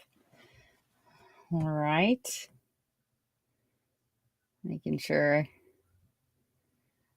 Mods, is everything going okay in the chat? Again, I want to, before I bring her on, it's just no funny business, no passive aggressive rude comments, no just tomfoolery. My mods will, you just won't even get a warning, you'll just be gone. So just know that. All right, so we're going to bring Crime Geek on. Hello. How are you? Hello. Are you doing good? You're so please forgive me for. No, I'm nervous too. I mean, I get it. I'm nervous. I was very nervous to do this. You know, it's a big deal, and the gravity of this, and that you are willing to do this, is huge. Thank you. And I hope you heard me read that comment. I did. I was in the background. I didn't realize you guys could see me in my kitchen fiddling. I was totally oblivious, and I'm like, oh God. As I looked again, I'm like, they can see me. So, anyways, thank you for all your kind words and comments. And it's a really interesting year. And I remember back in 2020 when all of that was going on with the pandemic, and I'm like, I can't wait for 2022, right? And now I'm like, okay, I'm ready for 2024. Come on, 2024. It's gonna take some time to recover. Yeah, absolutely. My dog is going crazy, so all of the life is in the background. And thank you for everybody. I'm sorry. I always get like this, but I'm just really grateful for everyone that's believed in me when I didn't even know. I'm extremely grateful, so I'm gonna keep myself together. But that was something that always, lately, like even with the O'Mel, I'm so sorry that I was so mean and mad, and I had no idea. That's okay. So I just want to get that out. So. That's okay. I get it. It's rough, and like you're in that retrospect phase of. How do they say? Hindsight is 2020. I mean, we're going through. I'm listening as my mom is talking about her experience, and I hope I'm half as good as my mom is as a mother, because man, she's a fireball. You. Jeez. Thanks. She is. So, where do I start? I don't even know. It's a lot, and I'm not going to be able to go over every detail because, right, yeah. First of all, it's a lot to remember. Mm-hmm. But I think to start, I'll just kind of give you some things that so you guys met on a live, correct? Like you had just. Yeah. And then how did he what now looking back, what was the love bombing that he did? Like, what did he do to woo you into this relationship? It was a few events, actually. So I was folding my kid's clothes one day, listening to his, I think it was part 2 or part 3 on his Delphi thing. And I don't think I subscribed except shortly before that. Like, I was just learning true crime stuff. And I recently just changed my screen name on YouTube from singlemom.com spelled out, because I didn't know what to do. Random. I only got on YouTube so I can comment other videos, because I like to look at stuff. So I'm the goldfish geek deep down, but I ended up looking into the true crime stuff, and I'm a fan of a really other big true crimer, and I started talking to that person, and just as friends, and he's teaching me how to do things. It wasn't Greeno who got me into the true crime, it was someone else, but Greeno will take a lot of credit. I'll give him that. But I changed it to Crime Geek just recently, because I was going to start making my own videos. And it was November 4th. It was the afternoon or evening. And he had that part 2 or part 3 the Delphi motors that he compiled together, right? So I'm listening to it and watching, and then I was in the chat and I said something, random, like, hey, I think I mentioned something about the Chadwell. I was like, oh, I'm so glad that Chadwell is arrested. I had no clue about Delphi, clearly, right? So he said, what do you mean? And I'm like, Chadwell's arrested. Like, this is, it's gone, right? Like, we're closed. Sorry. Uh-oh. The kids' school. Why did you touch it? It goes away. Oh, I had to touch it. I'm sorry, I touched it. No touchy. So, anyways, where was I? So, long story. I get into bunny trails. Just get me back on track if I'm a really bad storyteller. I'm like Nemo's dad. So, no problem. Same. He's like, hey, can you email me? And I'm like, that's cool. Sure. So I emailed him. And then from there, he said, go to my Facebook. So I'm like, okay. I messaged him on my Facebook and I'm like, did you need something? Like, what can I help you with? And then it went from there. Like the next day we started talking about, he wanted to collaborate and he's like, you're Crime Geek. And I'm like, yeah, I didn't have any content, but I'm like, we're just getting small talk, whatever. Right. And then I started looking into him because I'm like, I don't know who this guy is, but he's cute. Okay. He's handsome. So I was vulnerable at that time, looking for a dad and a husband. And that's just, I wanted my Prince Charming, whatever. And we were in the same true crime thing, great. He makes content. He can kind of give me the 411. I fed off of that because that's something I'm just like, it was nice. So he was taken back when I was like, so I don't want to offend anybody, but are you single? Like, if you aren't, I'm sorry. It's no offense, but like, I just thought I'd ask. And so that's the type of person I am. I don't want to I'm not trying to be a home wrecker. So, right. I tried it lightly and he was surprised that I was like, you're interested in me? I'm like, sure. Why wouldn't I be? And so I think looking back now, he was thinking, why would I be interested in it if everything, I don't know anything about him at the time.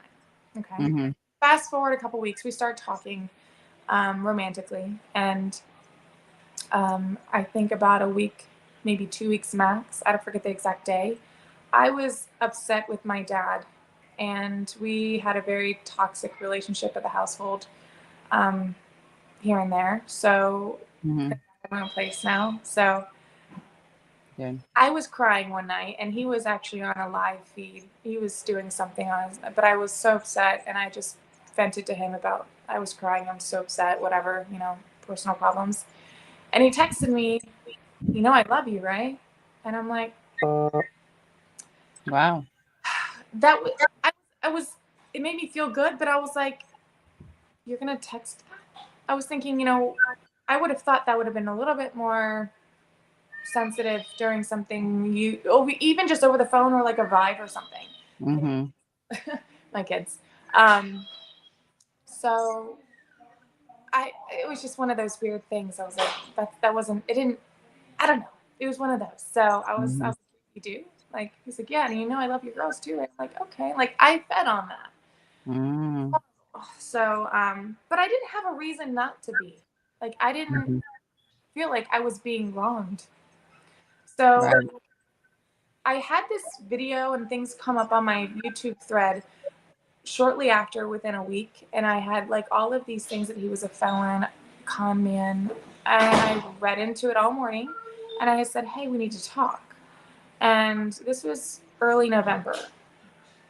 No, wait. Yeah, late December. I'm sorry, late October, early November. Forgive me on the dates. I don't know exactly. There's a lot going on. It's almost a year ago. So I was like, hey, I need to talk to you. I heard about all of these things. I read a lot of articles. You know what I'm talking about, so it's all over. Yeah. And he talked to me. He's like, he was really like, great, now I have to go do this again. He's like, I'm sorry, but it's really exhausting. Pardon my background music, but he talked to me for a good couple hours over it. And he joined and doubled down on everything. And it was never his fault. Or if it was, he was sorry and he learned and he made up for it. And nobody gets it. It's all a mistake. They have it wrong. They are lying. I've sued them. Things like that. He would double down, triple down. That was my first experience of that. Other than the things like I just found out other things through emails and messages and things that I had to do. But I fully trusted him before he got arrested. So fast forward, I would hear these things. So I would get upset because I got in an argument with him because I'm like, Greeno, these people are messaging me. They're calling me. Weird things are happening. I'm just your girlfriend. Like, leave me alone, right? I'm just like, I just want to live my life. Like, I'm not trying to do anything wrong. I'm like, so what if I love you? Like, why are people harassing me? I mean, I've had, like, you were actually sweet about it. You were just sending passive messages saying like, hey, look at this, look. And I didn't, but I do now. So I was upset because people were harassing me. And he's like, what did he say? Get over it. Because even if we break up, you're going to still have to deal with it. They're still going to harass you. So whether I'm with you or not, you're just going to have to deal with it. And he's like, look up. This was back before I forget exactly when, but I remember a long time ago, probably 6 to 8 months ago, he's like, look up Emily Ann Sawyer. I wrote it down. Actually, it's when I still lived with my parents because I wrote it down in my room. So I wrote it down and I remember Emily Ann Sawyer. I Googled it, nothing much. I couldn't find a picture, no Facebook page, no nothing. I just saw an obituary, very brief and vague. It didn't really give me any information how she died, where she was from. So I'm like, okay, I couldn't find anything. So remember this name, okay? So he gets arrested. My mom already went through the time in December, things like that. So I'll go a little backtrack on my experience real quick. He texts me on December 17th. Okay. Yeah. I didn't even know, by the way, this is important. I didn't even know he was on probation. So he kept all of that from me. And all of a sudden, I remember talking to him and texting him. I looked at the context of those times and I had no idea. Like, I was talking about him while I was making my Kendrick Johnson video because I had just finished my Sierra Lamar. And so I was working on that and sharing information I'm getting and like collaborating it with him and seeing what he thought. Anyways, so then the rest that day, later, a couple hours after we spoke, he texts me like the F word or something like that. I'm like, oh shit. And I'm like, what? And he's like, this shit's going down. Sorry, my language. And I'm like, what do you mean? And then he just drops the bomb on me that he has a warrant and they're out to get him and it's corrupt. And if he painted this picture that because of the Flora fire, I even expressed Sheriff Puck, I cried in his office. I'm like, Sheriff, they're gonna kill him. Like, I'm like, please, I need you to know this. And I vetted for him so much. Like, I was scared for his life. Okay. So I helped him get down here and like he got on a bus, a couple buses and a train, took 2 days to get here, and he didn't stay with me. Everyone thinks that I was hiding him, and no, I'm like, he didn't. Even when he was in jail and when I told him I got an apartment, I was like, you can't live here. But anyways, still backing, circle back. He stayed in St. Pete, which Hughes, good job. I'm sorry, but yeah, he did a great job at that. And Greeno blamed that on me. Totally. We argued about that slightly because I'm like, how did he blame that on you? Because I posted the picture on my Facebook. They found out who I was apparently. And I posted a picture publicly about the tree. I said, this is a beautiful tree. What kind of tree is this? And I didn't know about Google Lens. Like, that would have been something great. Like, but since I posted the tree, they pinned it in. That's like an only tree made in like St. Pete or whatever in that area. Wait a minute, because the tree wasn't the image that Gray ended up doing. So he blamed it on you, and it wasn't even the picture that was used to find him. That was him on a live. It was him. I told him that. I said, Greeno. That's a classic move right there. To gaslight you like that. Yeah, But remember, this is his narcissistic. Oh yeah. Like, I am invincible. I've learned a lot He does about no that. wrong. It's So, your fault or whoever else is in his path. Yeah. mm-hmm. So I told him, I said, like, you were outside, like they know what brick you were standing at. I mean, come on, their police car was behind you. It said St. Pete. Like, come on. So he is smart at certain things, and he's kind of stupid along the way too. But whatever. Yeah. But so then fast forward, go to my parents. How He was did. he? How was he? Like, what was your experience on the 24th? Like, bringing him, like, was it, so you were scared, like he had convinced you that he was being falsely, he was about to be falsely imprisoned in That's Indiana because not the their floor fault. fire, which is Yeah. that is something that he's used against many people, and he likes to claim that he is the one that's uncovered all this corruption in Flora over the floor fires and the four beautiful girls that were killed, and he likes to take the credit for that, but it's not, he's done nothing. But you know that now. But he's used that many times, which, and that's just another, like, that's just what I want to try to systematically, like, point out so that other victims can see of, like, how these weasels weasel, basically.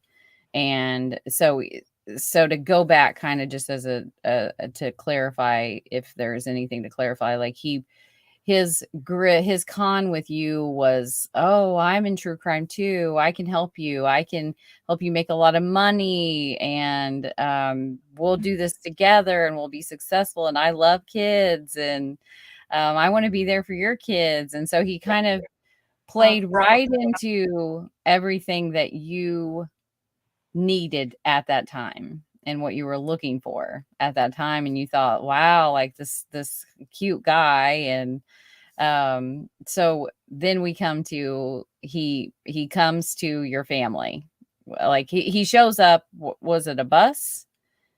Yeah. Like a train? He just kind of, okay. And so he comes there, and you meet him for the first time. What did you think of him in person? Like, how was he? Was he as dead as he is on YouTube, and, like, He was a hot mess. wordsmithy? He was on a bus and trains for 2 days and couldn't. Mhm. So I gave him that. Yeah. He was really distraught because Kat had just died. So that's a whole nother thing. I found out, like, earlier that day, right before I picked him up, that he told me over the phone that Kat had died. So I was Mhm. like, sorry, babe. Like, I was just great, like, kick you while you're down. Like, there's just, when it rains, it pours. So that was more sympathy, that I was like, I felt so bad for this guy. And, Right. I had to help him. And yeah, so, and he's a little shorter than I expected. But he said that that's okay. I've had a short boyfriend before. But, it didn't matter Yeah. to me. I loved him. I truly did. I really gave him my 110%, and I stuck up for him. And that's why this means so much, because he's going to have more followers. He's always going to have those people. Because if murderers that do heinous crimes have followers and people that worship their ground that they stand on, I'm not surprised, and I'm not going to be mad that there's people still that think he's great. But how many victims are going to have to go on YouTube and explain their story? Because Right. I was really mad at Jessica. I don't know Mhm. the girl, but for what I was told from his side of the story and for what I saw on her videos, that she lied and then she took back her lies. So I thought that she was a liar, you know? So I thought that the way he painted it was, he got drunk and she couldn't handle it and she couldn't babysit him. And so she got upset and called the police. And that's why he went to the hospital and got in that hot mess of that, battery intimidation thing. Mhm. I was like, great, she started all this, huh? So I was so mad at her. And that's why I was like thinking it was mostly her fault. But no, it's not her fault. I don't know what she went through because of what I went through. I can only imagine what she did because she actually lived with the guy. Okay. Yeah. So I was with him for about 30 days, and I'm down here with it. He was down here in Florida. But it was only, I had to work. I work 6 days a week. I have breaks between people, but like I'm still there 6 days. So Right. I would see him once or twice a week, and I would go down to Fort Myers, and that's like a little over an hour drive. So you know, we spent some time, but I only saw him 4 hours, maybe 6 hours a week. So for a month, but she lived with the guy. So I can only imagine. How soon did he start trying to control your interactions with social media and other people and kind of isolating you? I mean, even before he got down, I gave him, you know, some passwords to help me with my YouTube.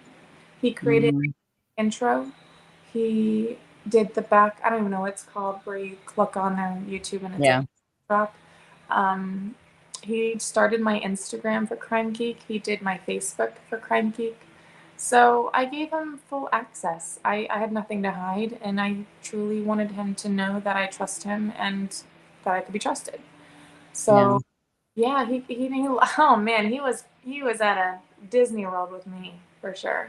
So I believed everything and hung on every word, and I gave him everything. So he was loving me for so that's what narcissists do. They love to have someone to stroke their ego, and I did that. I really did. And oh man, I was so burnt out because there's so much. And I'm like, Greeno, I can't do this anymore. I'm like, there's so much drama. And I'm like, I don't want to fight. I'm like, I'm tired. That's why when it came to you and Gray, because he would bitch about you a lot. And I'm like, well, just to try not to be too, I was like, Greeno, give it up. Like, I've never met a guy in my life, even a guy. Okay. Usually us women are catty, but this is a guy that has so much drama more than teenagers. And I'm like, can you just not respond? Like, I don't have the energy or time for this. And I was like, I'm clearly over it. But I would tell him, like, just don't respond. Like, if there's that, I don't know, my brother told me this a long time ago. If you stop picking up, they're going to stop calling. Right. So I told him that just stop. You're playing the ball. You're throwing it back. So that's why I wanted to try to go through it legally and get the C&D, because I'm like, don't do it. Just let the legal team do it, you know? So I'm sorry about that too. I had no idea. And I did not dox you. I'm going to be a good disclaimer here. It's a good time for that. I didn't dox you. I told him not to. And I'm the one who took it down because I had access to his Thank you for that. YouTube. So you're welcome. And I'm really sorry that that happened because I told him, no, I'm not doing it. And he still found somebody to do it. And I was like, you're going to trust some random person to log into your YouTube? Fine, whatever. It's your YouTube. But the next morning when I woke up, I deleted it. So, and he got that too. Oh, did he? So, yeah. He was like, you know, very possessive of this is his channel, whether he's doing crimes or not. So, Right. he's a grown man. He's not a child. So Yeah, that's people why treat I him like he is. Yeah. People do treat him like he is, and like that he's something that they can like fix. Like, but he uses both, you know, he will feed into that, and then all of a sudden he switches into like, no, I'm in control. And that's how you know that him feeding into help me is fake, because he's a controlling person. Very, very controlling. Yeah, I started getting a taste of that when I moved into my new apartment, first apartment by myself, and I'm very proud and Yes. Awesome. adult, you know, as we all need our own space. Yeah. That's when he started to get kind of weird. I didn't give him my address for like a couple weeks, maybe even a month, because he kept asking me, and I kept just going over and just talking about other things, and I didn't want to give him my address. I had that feeling already. Okay. Let's go back to January. Okay. I fast forward too much. I'm sorry. There's just so much going on, and it's a big jigsaw puzzle, so I apologize. Yeah. No, it's okay. So, as my mom mentioned, that I left very early in the morning because I had to leave super early. I barely slept. I think I slept like 2 hours, and then I got up, got ready, because Sheriff Polk called me because I had been in touch with Captain Stride Jones and Sheriff Polk because of the KJ thing, and I would ask them questions and do interviews. I started learning from Greeno. He taught me how to do that. And Sheriff Polk called me, and he's like, "Hey, this was the 25th of January, okay?" And I'm with Greeno on that day, and I'm hanging out with him, and I'm like, "Oh my God, Sheriff Polk's gonna put out the papers about it closing the case, and they're gonna do it tomorrow." I'm like super excited, right? I'm like about to throw up, and I'm like, I gotta go. Can you go with me? And I was just so excited that I could get an interview with him. This is my first interview. This is my first thing, And I've been working on this case, like, oh my God, I stopped working on it now, but like, I put a lot of hours into this case, and the Sheriff Polk took me seriously because your videos are great, by the way. Thank they you. were great. I've watched all of them. I watched them a long time ago. They were really good. Thank you. I've been working on the volumes because the volumes were a little off, but I'm working on it. That's always difficult. It's fun, and it's nice to try to give a voice for people. So it's an interesting case itself. So he's like, "Oh, let's go. And I'm like, "Wait, are you sure we're gonna go to the sheriff's department? Like, are you sure you want to go with me?" Because I'm like, "Yeah, let's do it. Are you sure?" And he's like, "Yeah, let's do this." I'm like, "Okay." So I left, figured it out. I told my mom that I was going to a meeting, something like that. I didn't want to tell her. Meeting. Yeah, whatever it was. I was just like, I needed to get her to take my kids to school. So I left because I had to pick him up at like 3 a.m. because it was like, okay, so I had to go down south an hour and a half, then go up 5 hours.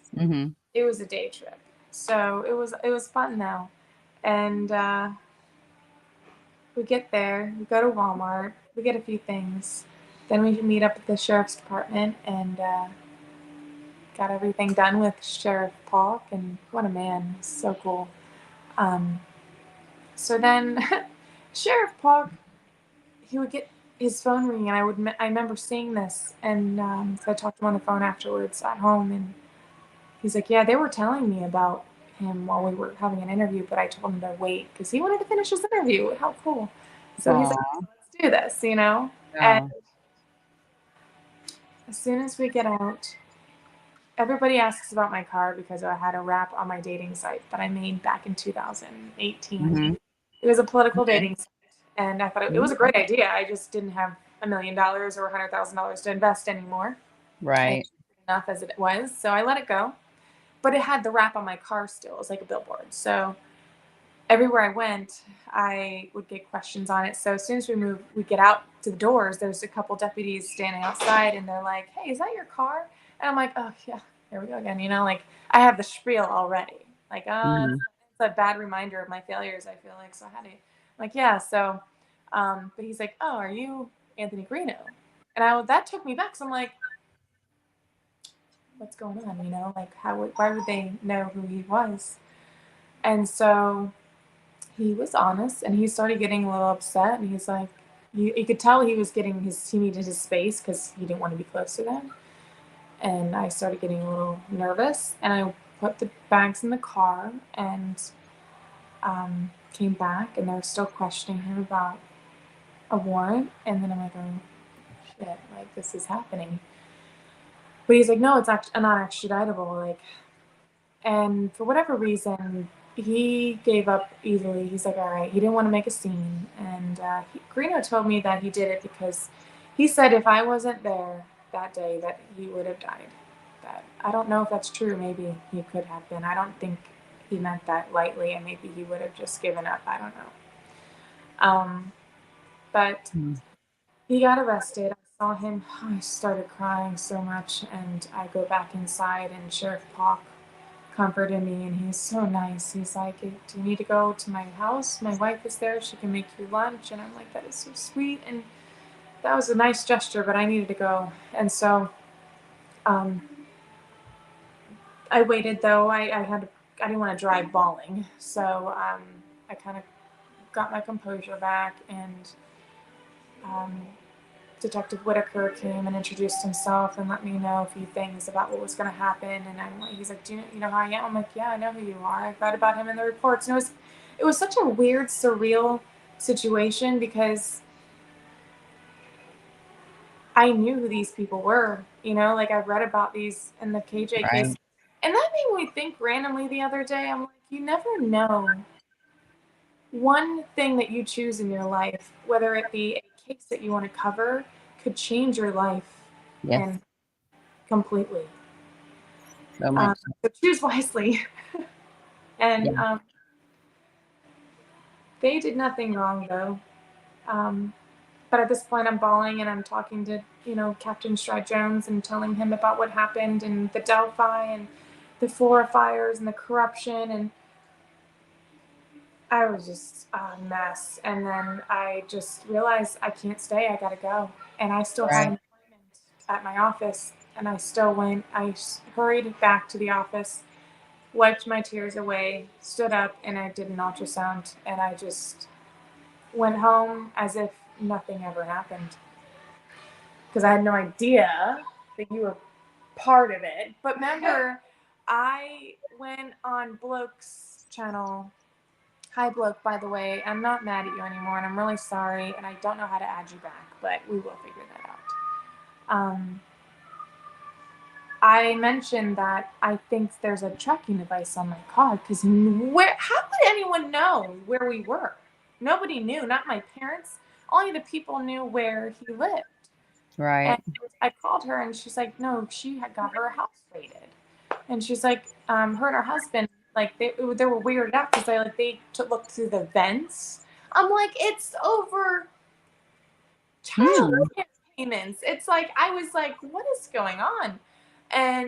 But remember, I didn't know everything. And so Lee County. The thing is, he also, I asked him about the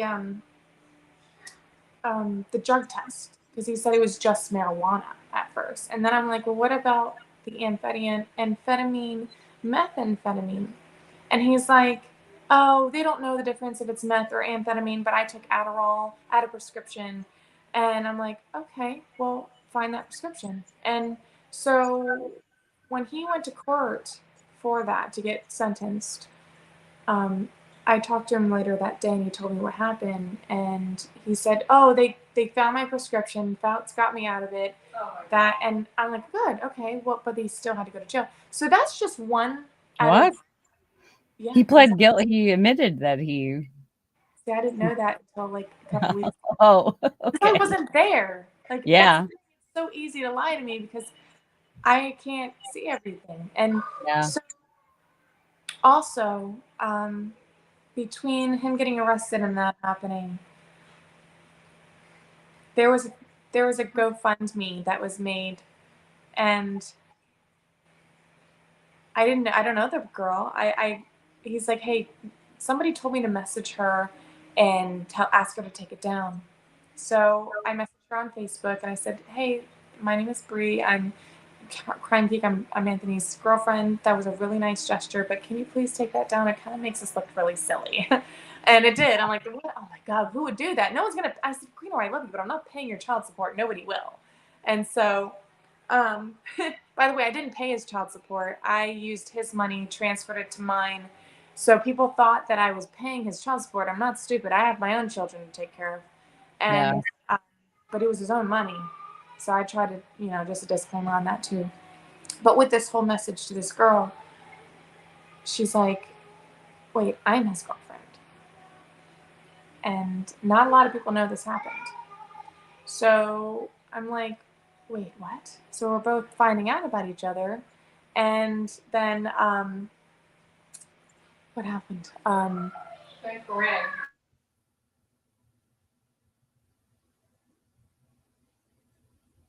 I'm sure she'll be right back. We can't hear you. It's okay.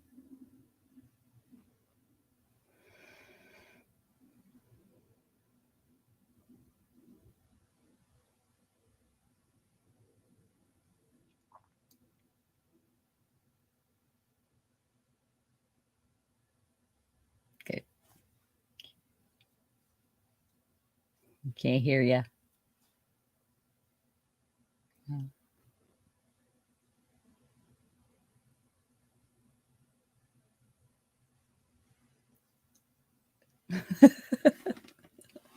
Can you hear me? There you go.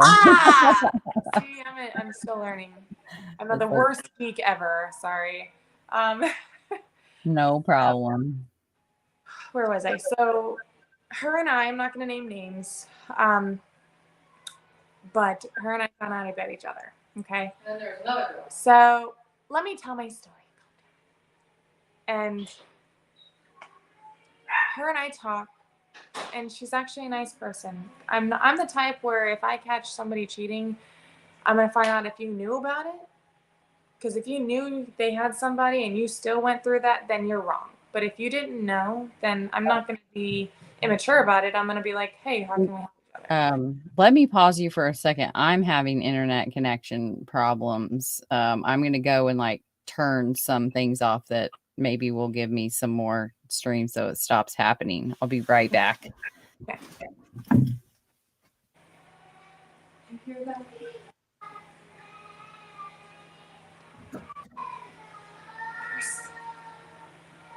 I don't know if you guys can hear my kids singing church songs in the back, but that's the best. Oh, That's sweet. that is.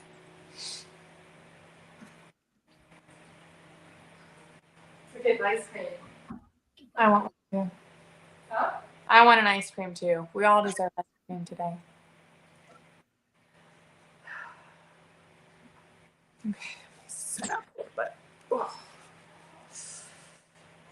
Are you on the bathroom or are you? Everybody looking at you? I'm still on. People are still looking at me doing nothing. Trying not to be awkward. Did you guys see it freeze in the chat? I don't know if you're asking me, but I And can't. if I have any mods, can you please block any comments that are about Gray? I don't want them in the chat.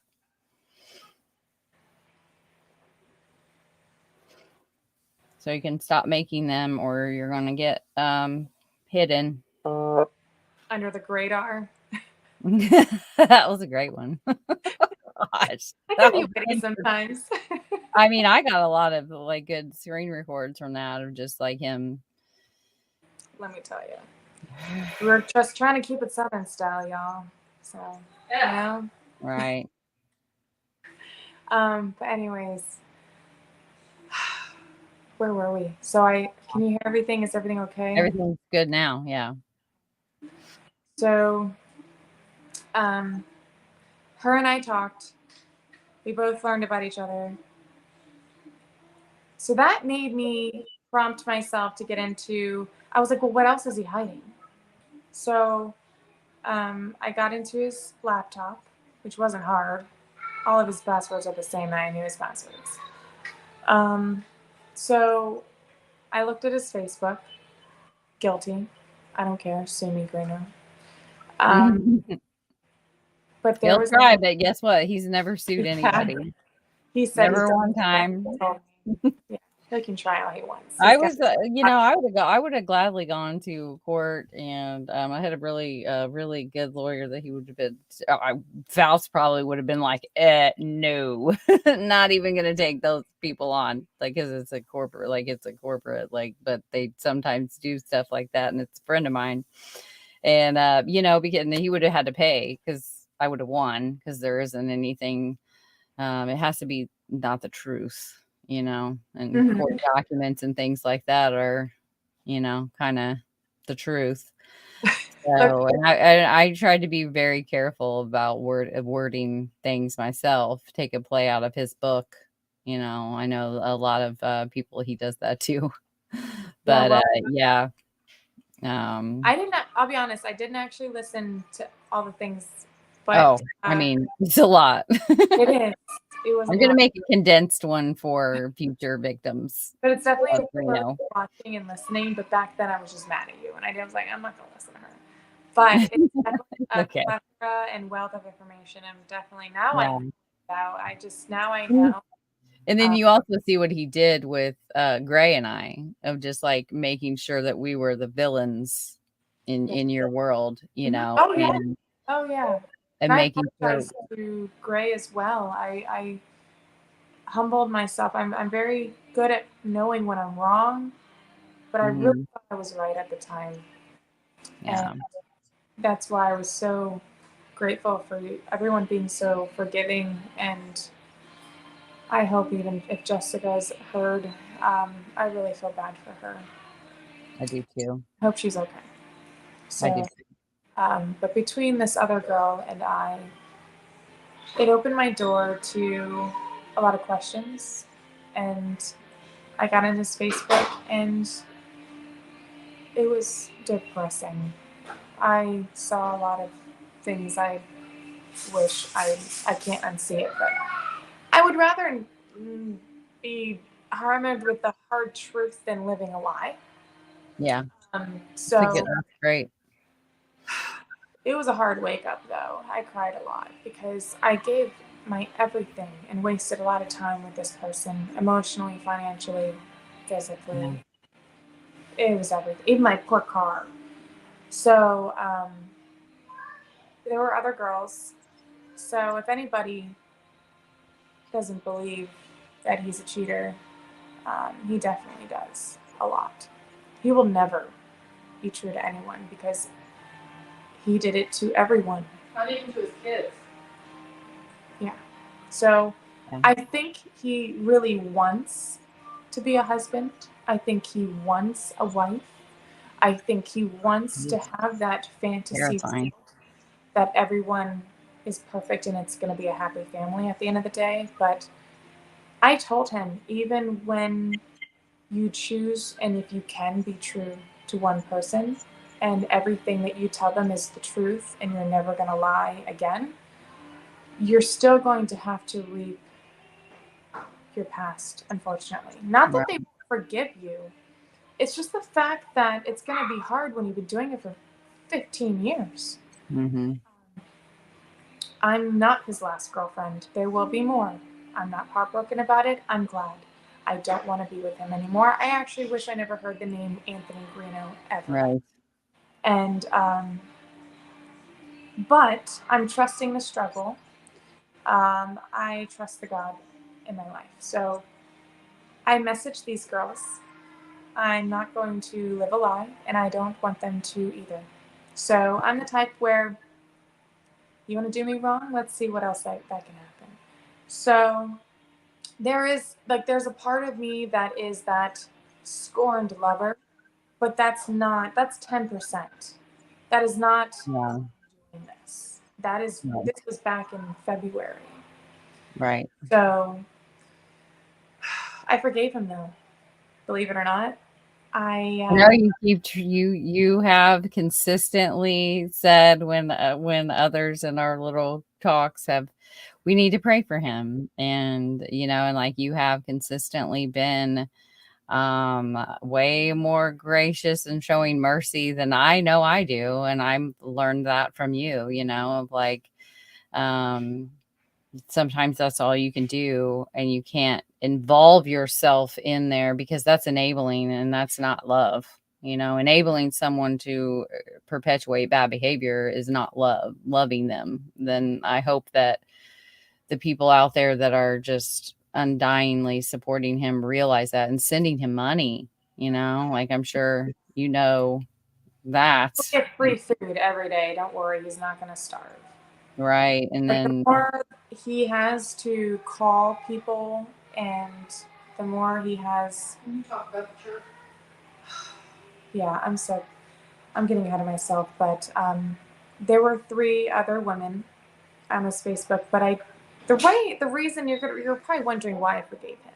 And I wanted to. I didn't want to not, right? So Right. I didn't want to believe the lies. I wanted to believe the lies. I wanted to love him. So that's part of my mentality at the time. Mm-hmm. Because it hurt to Mm-hmm. give up. So he never said I love you to those women. I asked them, I said, did you ever sleep with him? Did you do anything? Did he? Because I only cared if it was in between the interim of him and I. Like, if Right. it was in the mind, I don't care about anything before me. That's his taste. Yeah. I wasn't even in the picture. But of course, if it was when he was telling me the same things, he was sending the same things to me, to them. That's what hurt. And they all said, no, he never said I love you. And even one of the girls said I love you, and he didn't say it back. So I'm like, that was my only thing I had to lean on for myself to keep going on with him. That's my own mistake, I will say. And I forgave him, and I think he really did love me. I think he liked the idea of someone trusting him and forgiving him and enabling him and helping him and letting him be who he wanted to be every day. But back in April, after I moved in, I started realizing like my bills are getting up there now. Like I have to pay rent, I have Mm-hmm. to pay electric, everything I pay myself. Yeah. Um, Thankfully, I have a decent job, but I can't support. I said, Greeno was one thing I would always mention. I'm like, Greeno, you're an expensive boyfriend, okay? Like, it'd be nice if someone would be like, here's some money for your gas, honey. Like, but he can't do that. And those little things, I'm not materialistic, but it's nice to have somebody that says, hey, I know you work hard. I love you. Here's your electric, or here's Right. 20 for gas. Go get your nails done. It's just a nice gesture that women should look forward to. Or Yeah. He won't do that. and I told him that I'm like, honey, like I don't know how long it's gonna be. I said we're still waiting another year for you to get out, right? Like it's gonna be a long road. And I said, Right. when you're out, you're gonna have a lot of work to do, and I can't support you in this financially. And it's not fair that I have to wait for you. It's not fair that you're doing this to me. I didn't deserve this. I didn't sign up for this. I didn't even know you were on probation.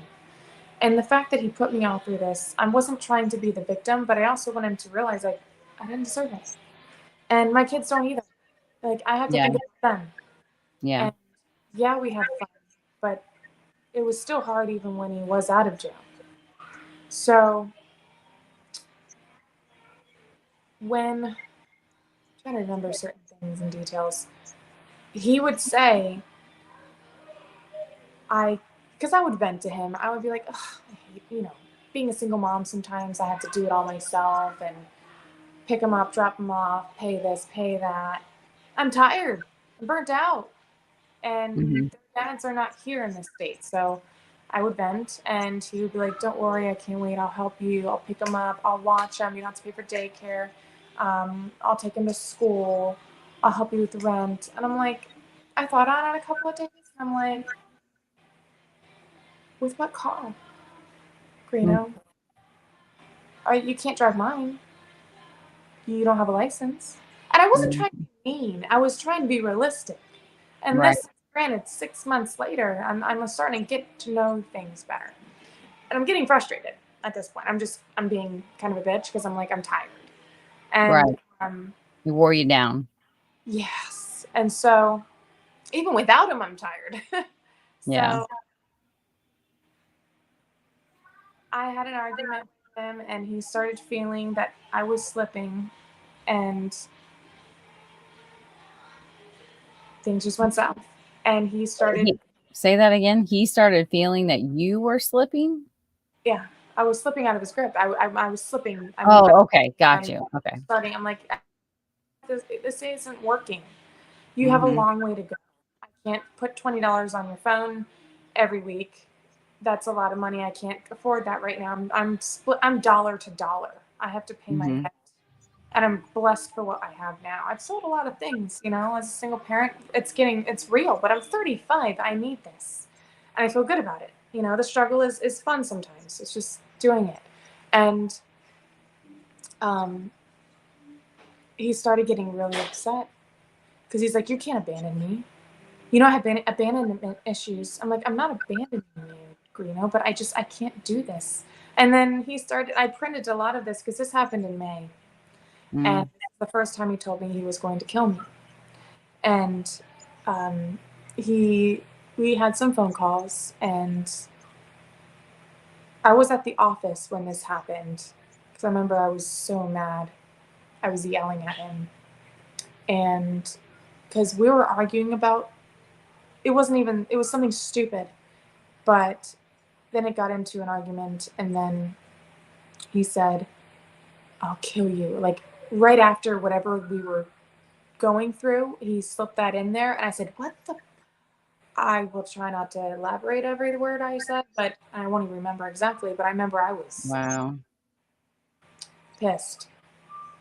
And I've never had anyone tell me that before, except for my ex-fiance, back when I was 19 and 20 years old.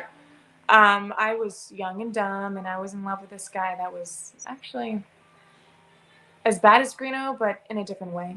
And so he threatened to kill me too. But that was a long time ago. I'm 35. That was 15 years ago. So, you know, I haven't been with anybody like that for a while. And so this is my next Greeno. Like, this is Greeno. So I hung up on him, and then I started texting, and I blocked him. I called the jail. I was like, you know, he's threatening to kill me. And you had proof because it was on his chirp. It was on his chirp, you know, but it was verbally over the phone. Right.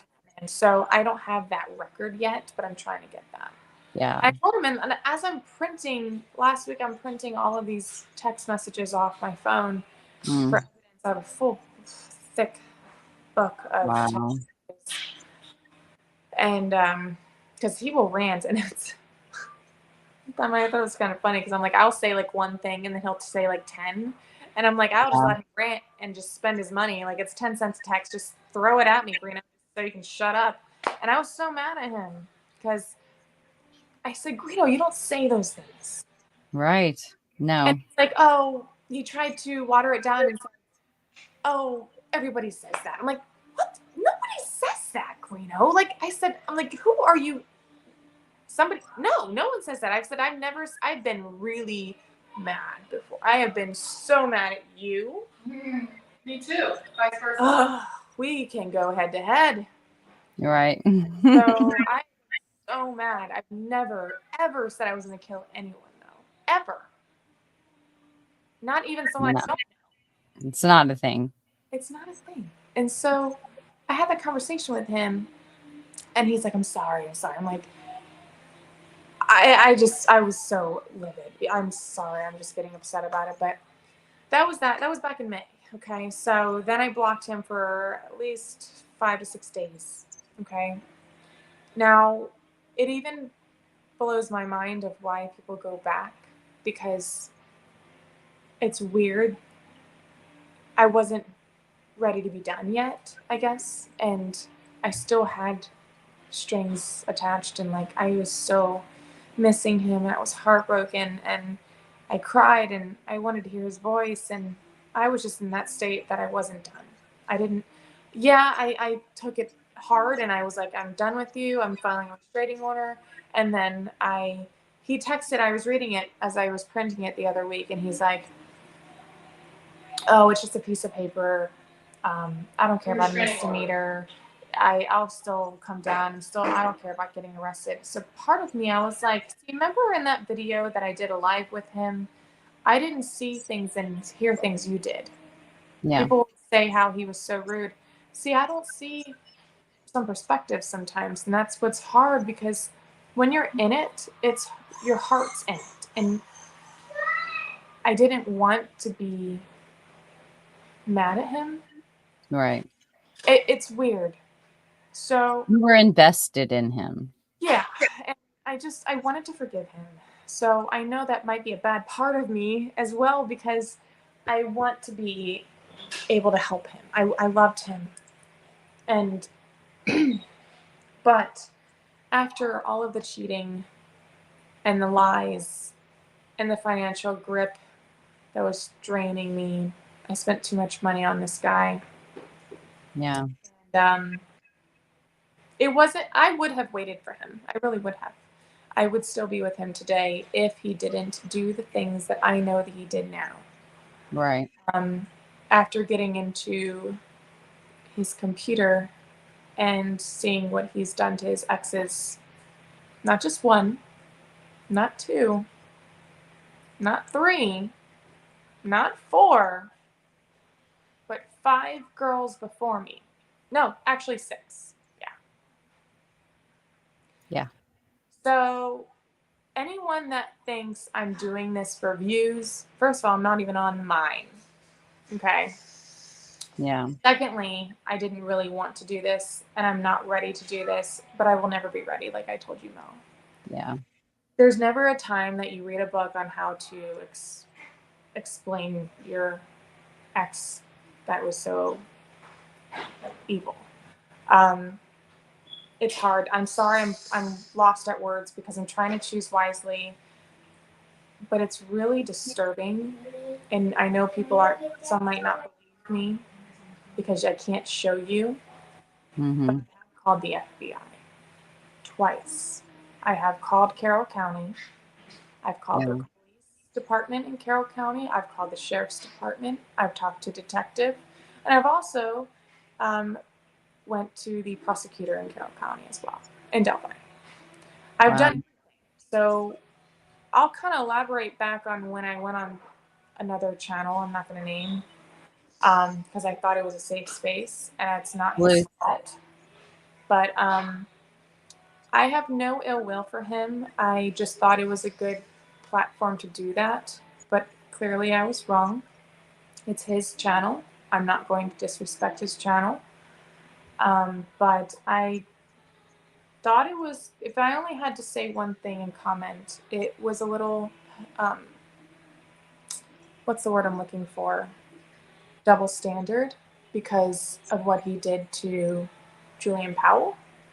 And here I can't name a few questions on names. That's all I have to say. So whether you're scared of him as well, that could make a lot of sense, because I did not appreciate after I sat on it that I was actually getting shut down on. It's not me being a scorned lover. It's me trying to get people to start thinking.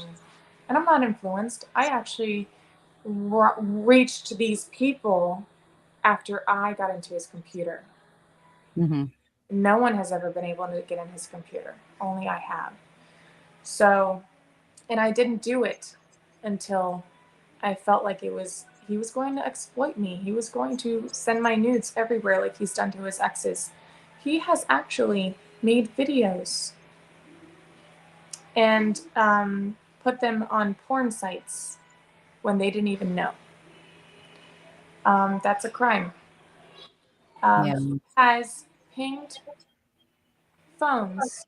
And of course, you know that he's capable of doing that because of him being a fake bounty hunter. Yes, I'm going to say fake. Yeah, it's actually foolish.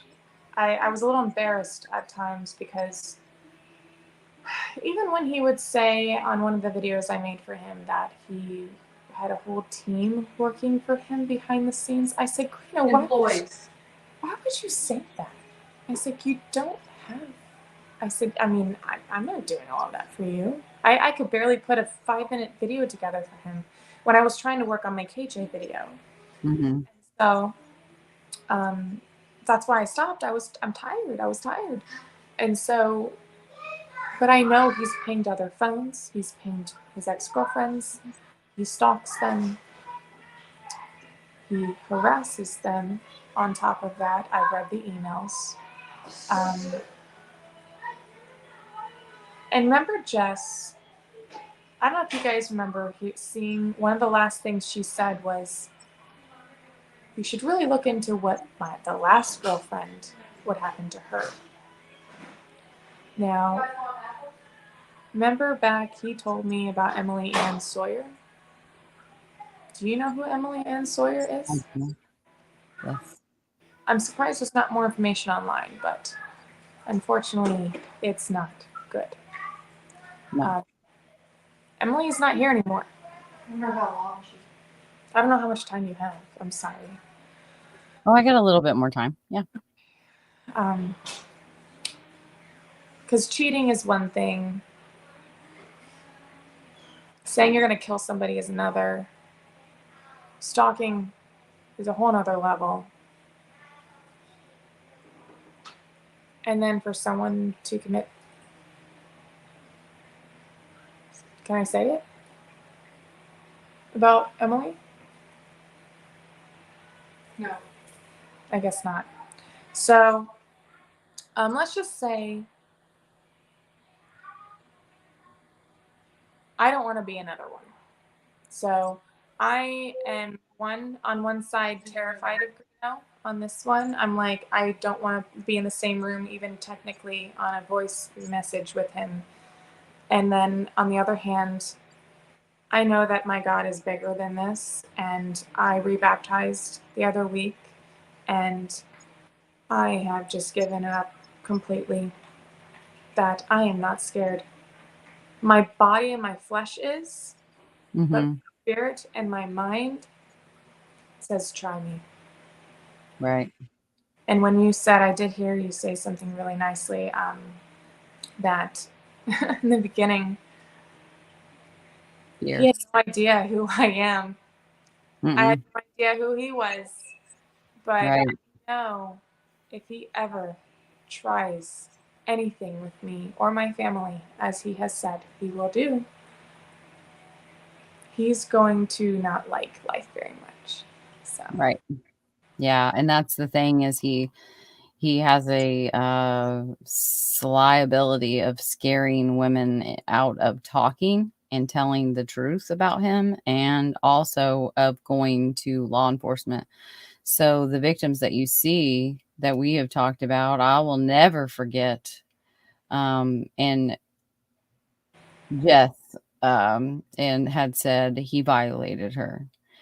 And it was, you could just see the pain and the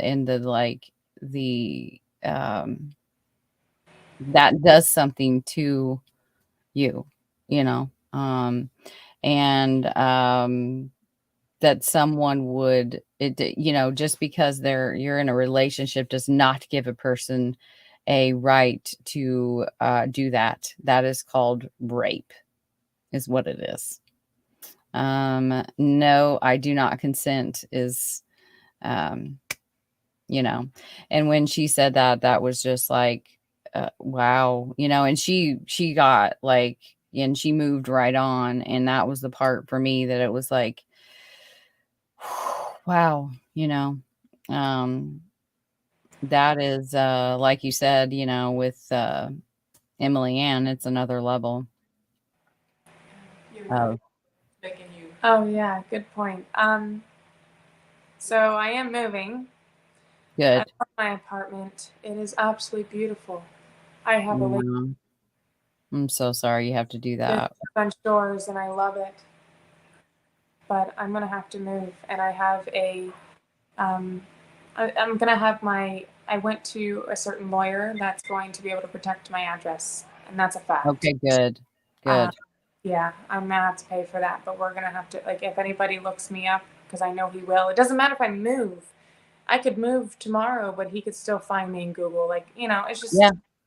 so I had to take another step forward. And there is now, if anybody does, just speaking out, for anybody that is scared of Greeno, because I know there's lots of other people that won't speak. Mm-hmm. They're either terrified. There's men and women. Yes. Just women. There's men.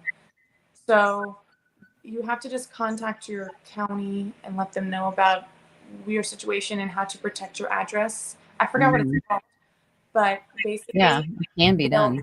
you can even buy a house and they'll have the fake address on there. But whenever you have to go to You'll get an actual ID with the fake address, but if you had to go to the police station, or the law enforcement will know your real address, but it's protected. So yeah, unfortunately, I have to do those lengths because to protect my family, and I'm not going to let him terrorize me, my children, or my family again. Can you say that we're thankful for Carroll County and Manatee County working together to notify us? Yeah, they did find everything on the chirps. Yeah, so It's speaking confirmed. of, It's confirmed. okay. Yeah, so these are not just. And those are things that you'll be probably need to for court. Yes, I have a. You get my drift. Yeah. Might, So. yeah. Thank you, Carol, for You finally did. It was jumping through loops of fire, but they were able to catch on to what was going on because Good. I guess some people had called it in. I don't know how many, but it was a few. Me. Well, I called several times. How is this inmate? And I know that my county called, the chief of police here called because they were just like, what? He's going live from jail? Like, and like because of the doxing thing. And yeah, they were just, and then they called me back and they're just like, were like, not, we don't like, that's not the like, it's not the law that we can't let him do that. So well, so he thinks it's a right to do these things. No, it's not a right. It's a privilege, he said. These are not rights. You're in jail, Greeno. You don't get to say these things even outside. But I have evidence that, so they called me and were like, hey, I just want to see, they were just asking me about certain things. And I'm like, then I got wind of it. So the thing is, he was planning things behind my back to do things to me and my family and my kids. And so anybody that thinks he's great and likes him and is trying to romance by him, please hear me. He hurts children. He is trying to kill children. I am not saying that lightly. I don't know where the camera is. I don't care if you have kids or not.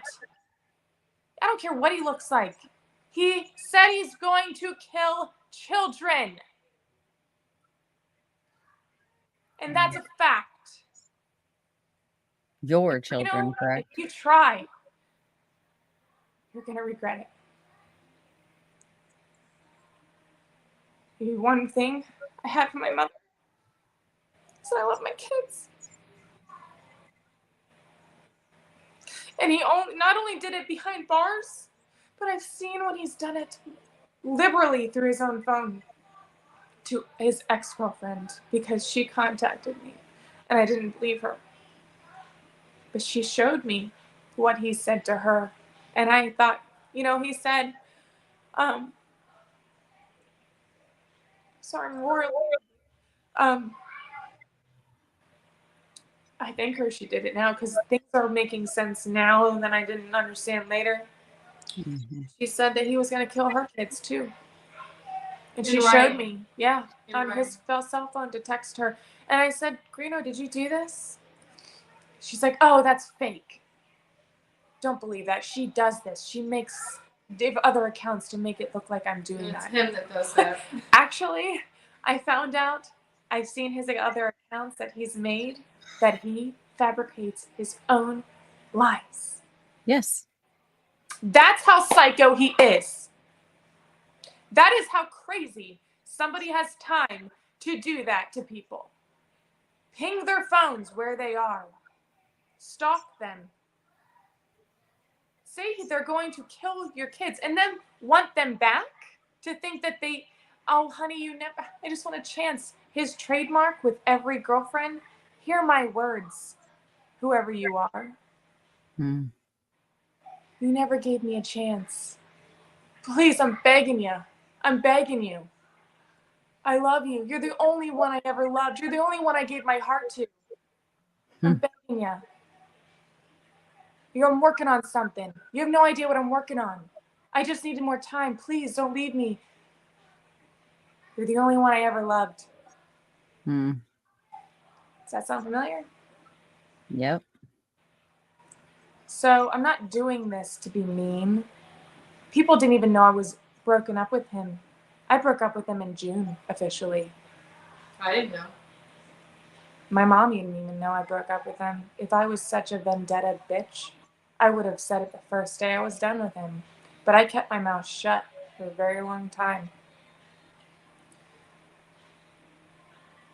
So it's not about me. It's not.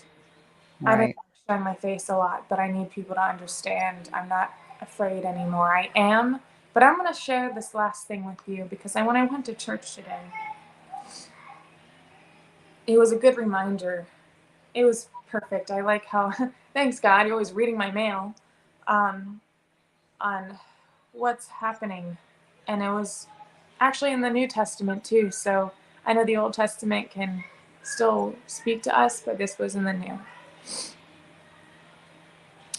So I'm going to read 2 Corinthians 4:16. Therefore, we do not lose heart. Though outwardly we are wasting away, yet inwardly we are being renewed day by day. And then I'm going to read, I have to do 17 as well through 18. Hold on. For our light and momentary troubles are achieving for us an eternal glory that far outweighs them all.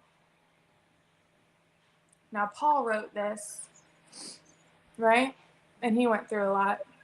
Mm-hmm. So we fix our eyes not on what is seen, but on what is unseen. Since what is seen is temporary, but what is unseen is eternal. And I'm sorry I get so emotional, but I'm so scared. But I know I'm going to be okay. No matter what happens to my body and my flesh. Because our hope is that, one day I'm going to be, if anything happens to me, it's him. It's not happening on my watch. And I have cameras inside of my house. I have cameras outside of my house. There's a gated community and there's cameras on every light pole. But is that going to stop somebody? All people should know no, because I like to look at true crime. I understand if it only takes a split second. But I'm not going to let him steal my joy any more than he has. And I just hope that it resonates with someone, because I know he's going to lure someone else. So that's all I have to say, hopefully. I know there's more, but I can't. Some of the stories are someone else's story that I can't tell. Yeah. But stuff that I know that I'm terrified about. Yeah, I know. I'm the same way. I know a lot of people have reached out to me in a confidence, and I will always hold that. And it is hard to hear those stories. In your story, it is hard, and I don't know how you feel in the sense of, a domestic relationship with him, and like the fear, and like he has literally threatened you. But I do for myself, I made a choice and I will have to live with it, as far as I wanted to be an example to all of those women of like, no, he's veiled threatening me. He's trying to use his tactics. That's why he did that with the doxing. And I know that, to get me to be silent. And that's why, your silence is consent in my mind. And I was not going to let him threaten me. And, all of the things that I know, and the people that love me know that I never was in a relationship with that man. There is nothing that inappropriate whatsoever that he could expose, that he's threatened and says that he can. There is, and I know the truth, even if he can make it look like, because he's good at that. We've talked about that. And the fear that he knows where I live, and he lives in Indiana. Now, can he drive? No. So, but he's always gets a man and an older woman and a girlfriend. Yeah. And then they do his bidding for him. And so it's scary because I know how scary he actually is. People just dismiss that, and it's upsetting because this is a man that is truly a violent predator against women, his own grandmother, his own moms, his sister. I'm sorry, I misspoke. The girlfriend at the time that was pregnant with his child. I got a message from his family saying that he tried to kill her and beat her half to death while she was pregnant with his child. This is not She's not someone. lying. She's You're not not lying. They're not lying. You're not lying. And now and you had to learn the hard way. But I want you to know that mistakes are only mistakes if you don't learn from them. And when you learn from them, they are life lessons, and those are invaluable. And you will become, it will take time, and each part of this journey that you're about to go on with the court system will be horrible. But I'll tell you what, you will gain confidence at every turn that you do, and every time you take a stand against what is wrong. And True Crime Red just said in here, what is done in the dark, I have to find it now.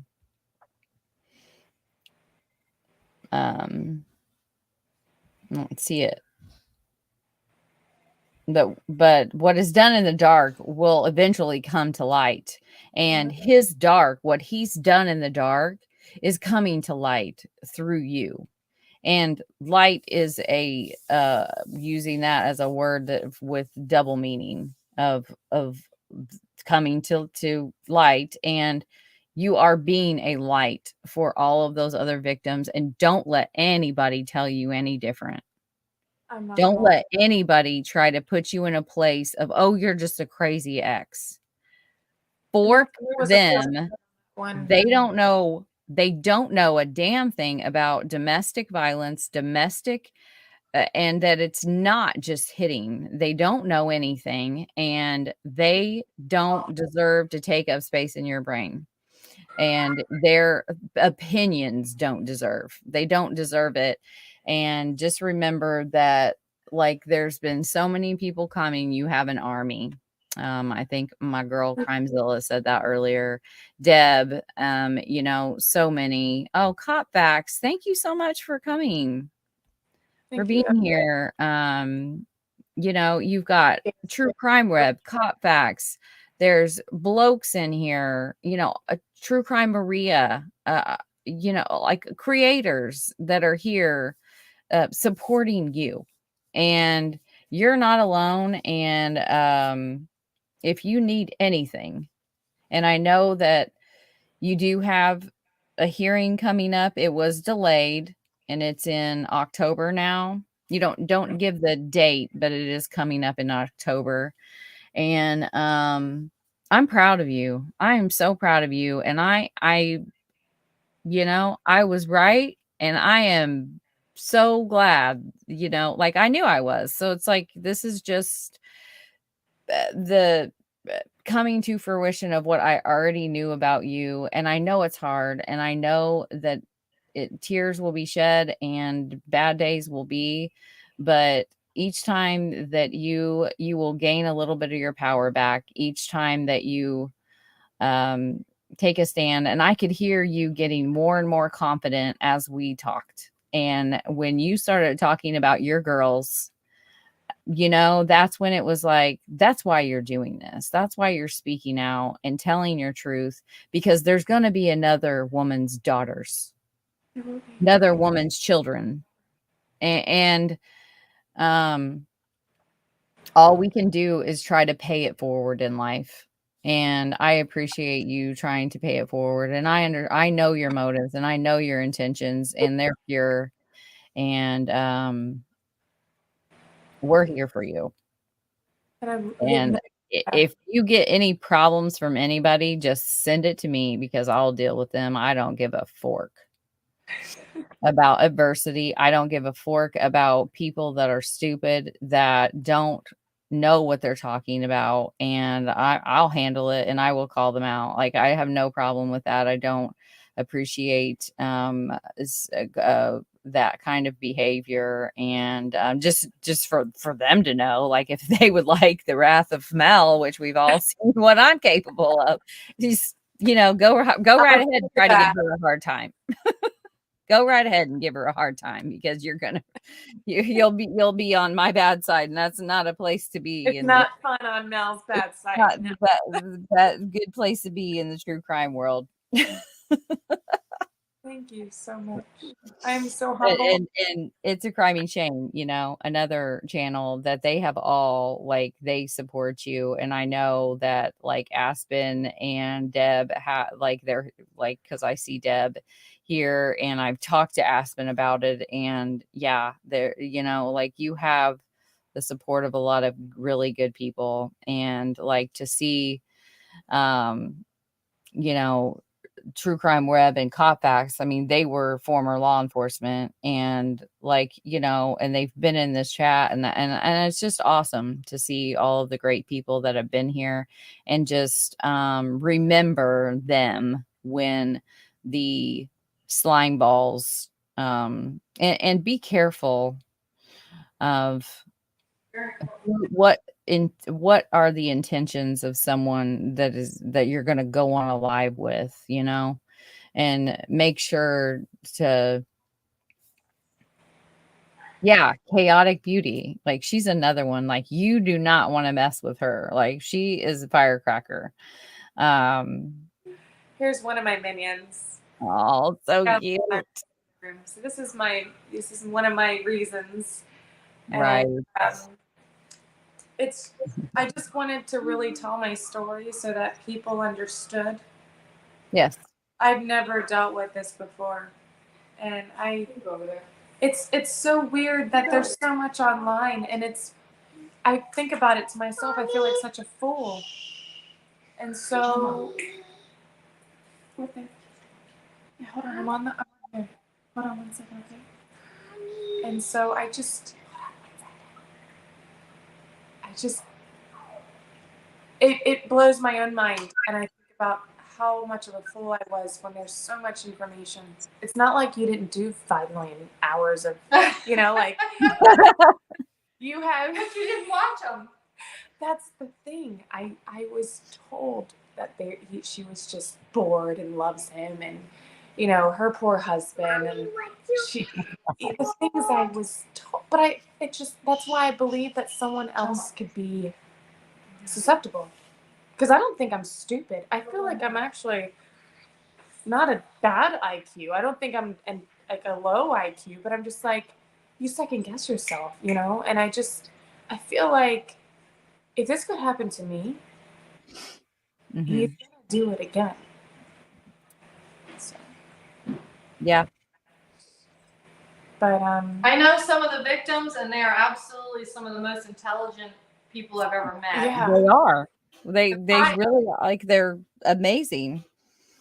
Yeah. And it goes to show, like, we are all, like, a lot of people like to get on a high horse and, like, well, that'll never happen to me. Oh, can you go get Gizzy? I'm gonna go show Gizzy. I gotta show you my lie that people tell themselves. And it was kind of a therapeutic dog for me and the girls. Aww. It's funny because everybody thinks it's a rat. Oh. You'll see what I mean in a second. It is a rat. This is Gizmo. Say hi, Gizzy. Mommy. So, yeah. Aww. Does he have a mohawk? Say hi, Gizzy. You're famous now. Oh, he's shaking. He's half Chihuahua, half monster. Aww. So what happened was I went and got Gizmo, and I was still talking to Greeno at the time. And he wanted to... Here, go in the room, Pippi. So he wanted to keep him. He's like, oh, when I come down, I'll just keep him with me. And I'm like, no, this is my dog. Even though he's ugly, I love him. He's my new man in my life. No, so I wouldn't say he's like the most beautiful. I know. But he has a mohawk, and I freaking love it. A face a mother. He makes me so mad sometimes too, because he pees next to the pad. So I'm like, Just next to it, right? But I love you. I do, you little rascal. But I just thank you for giving me the time and a safe space. And I really hope, and I think it will help somebody. More to Even if it's come. one person, it's totally worth our Sunday afternoon. So Absolutely. And I appreciate you guys so much for being willing to do this. And I'm glad that we've got to come full circle, and we're here. And we're here with you. And I've been pulling up all the comments of all of everyone else that is here in support of you. And so love you both. Thank you so much for being here. Have a great rest of the evening. Do what? And don't forget to pray for him. I'm serious. It's hard for her. Just say a quick, short prayer for Greeno once a day, and I really hope it gets better for him. I don't mean to hurt him, and I cried the other night because I didn't want to go through this. I'm not the type of person that wants to hurt him. I was the only person for him at a time, and it just hurts to do this. So please pray for him because it's just the best thing to do. Pray for your enemies. Yeah. And I wish you wasn't my enemy, but yeah. Thank you so much. Love you guys. Stay safe. All right. See you later. Good night.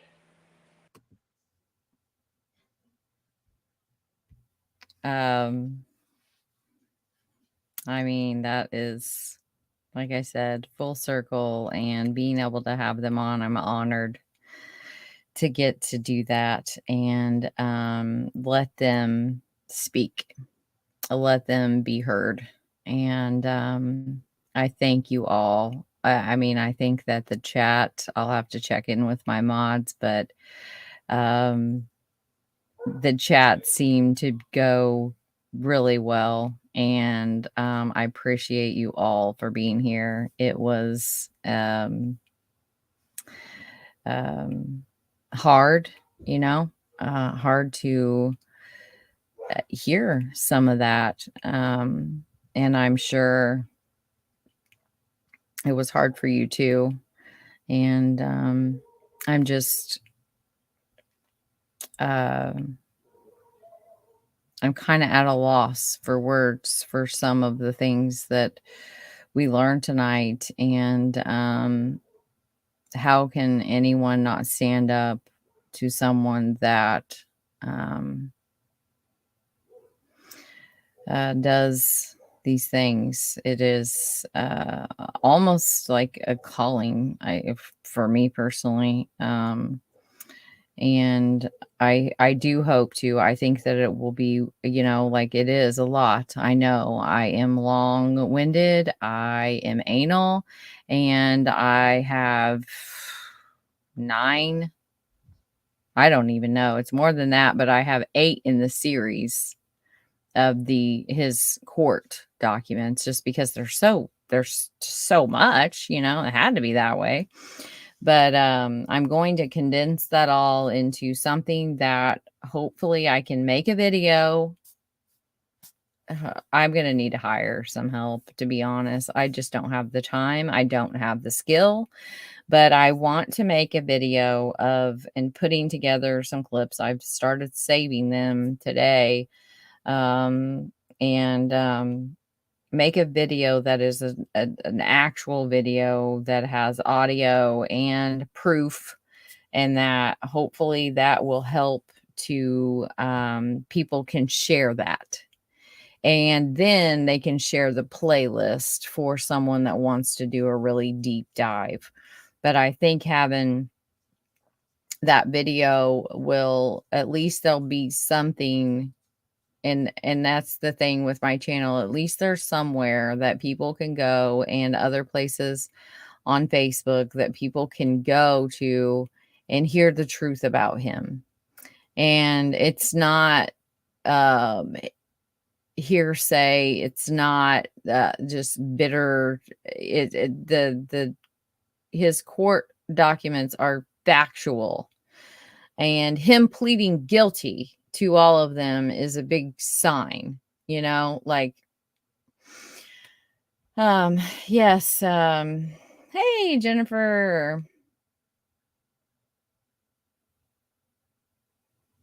Yeah, I don't know. She's not been here tonight. I think she popped in. I think maybe, I don't think she's been in here tonight. Maybe a little earlier. I can't remember. Thank you, Dan. Thank you so much. Thank you for being here. Hi, Cher. My shark. Thank you, Crime. Thank you for modding the whole night. I so appreciate that. I know it was long. True Crime Maria, thank you for modding and being here. And Deb, yes. Please subscribe. It doesn't hurt too much. I don't go live a lot. You're not going to get a whole lot of notifications. But it does help. And hit the like. Thank you. They are Hoosier Cold Cases. Thank you for all of your support. You guys mean a lot to me, and y'all know who you are, and you're one of them, and your friendship and your support means a whole lot to me. A whole lot. Lipsha, hello. Hi. But yes, thank you, members, for your loyalty and just being here, and you got like, I just feel like I have like such a, I know, and I hear other creators say that, but I just feel like I have such really good subscribers and members and friends, and you guys are just, there's hardly ever any problems really. And and I know that's rare. But everybody is just so kind and respectful. And when I ask you to do something like, that's, obviously if it's like, I was asking you to be respectful. That's what I'm talking about. And like everybody, for the most part, like, were very respectful, and everyone was respectful of my guests. And I just so appreciate that. So appreciate that. Oh, there's Chaotic Beauty. She was here. I just didn't see it.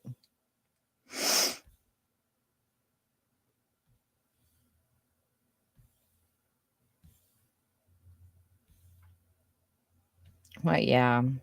I just wanted to take a moment to kind of... Hey, Monica. How are you?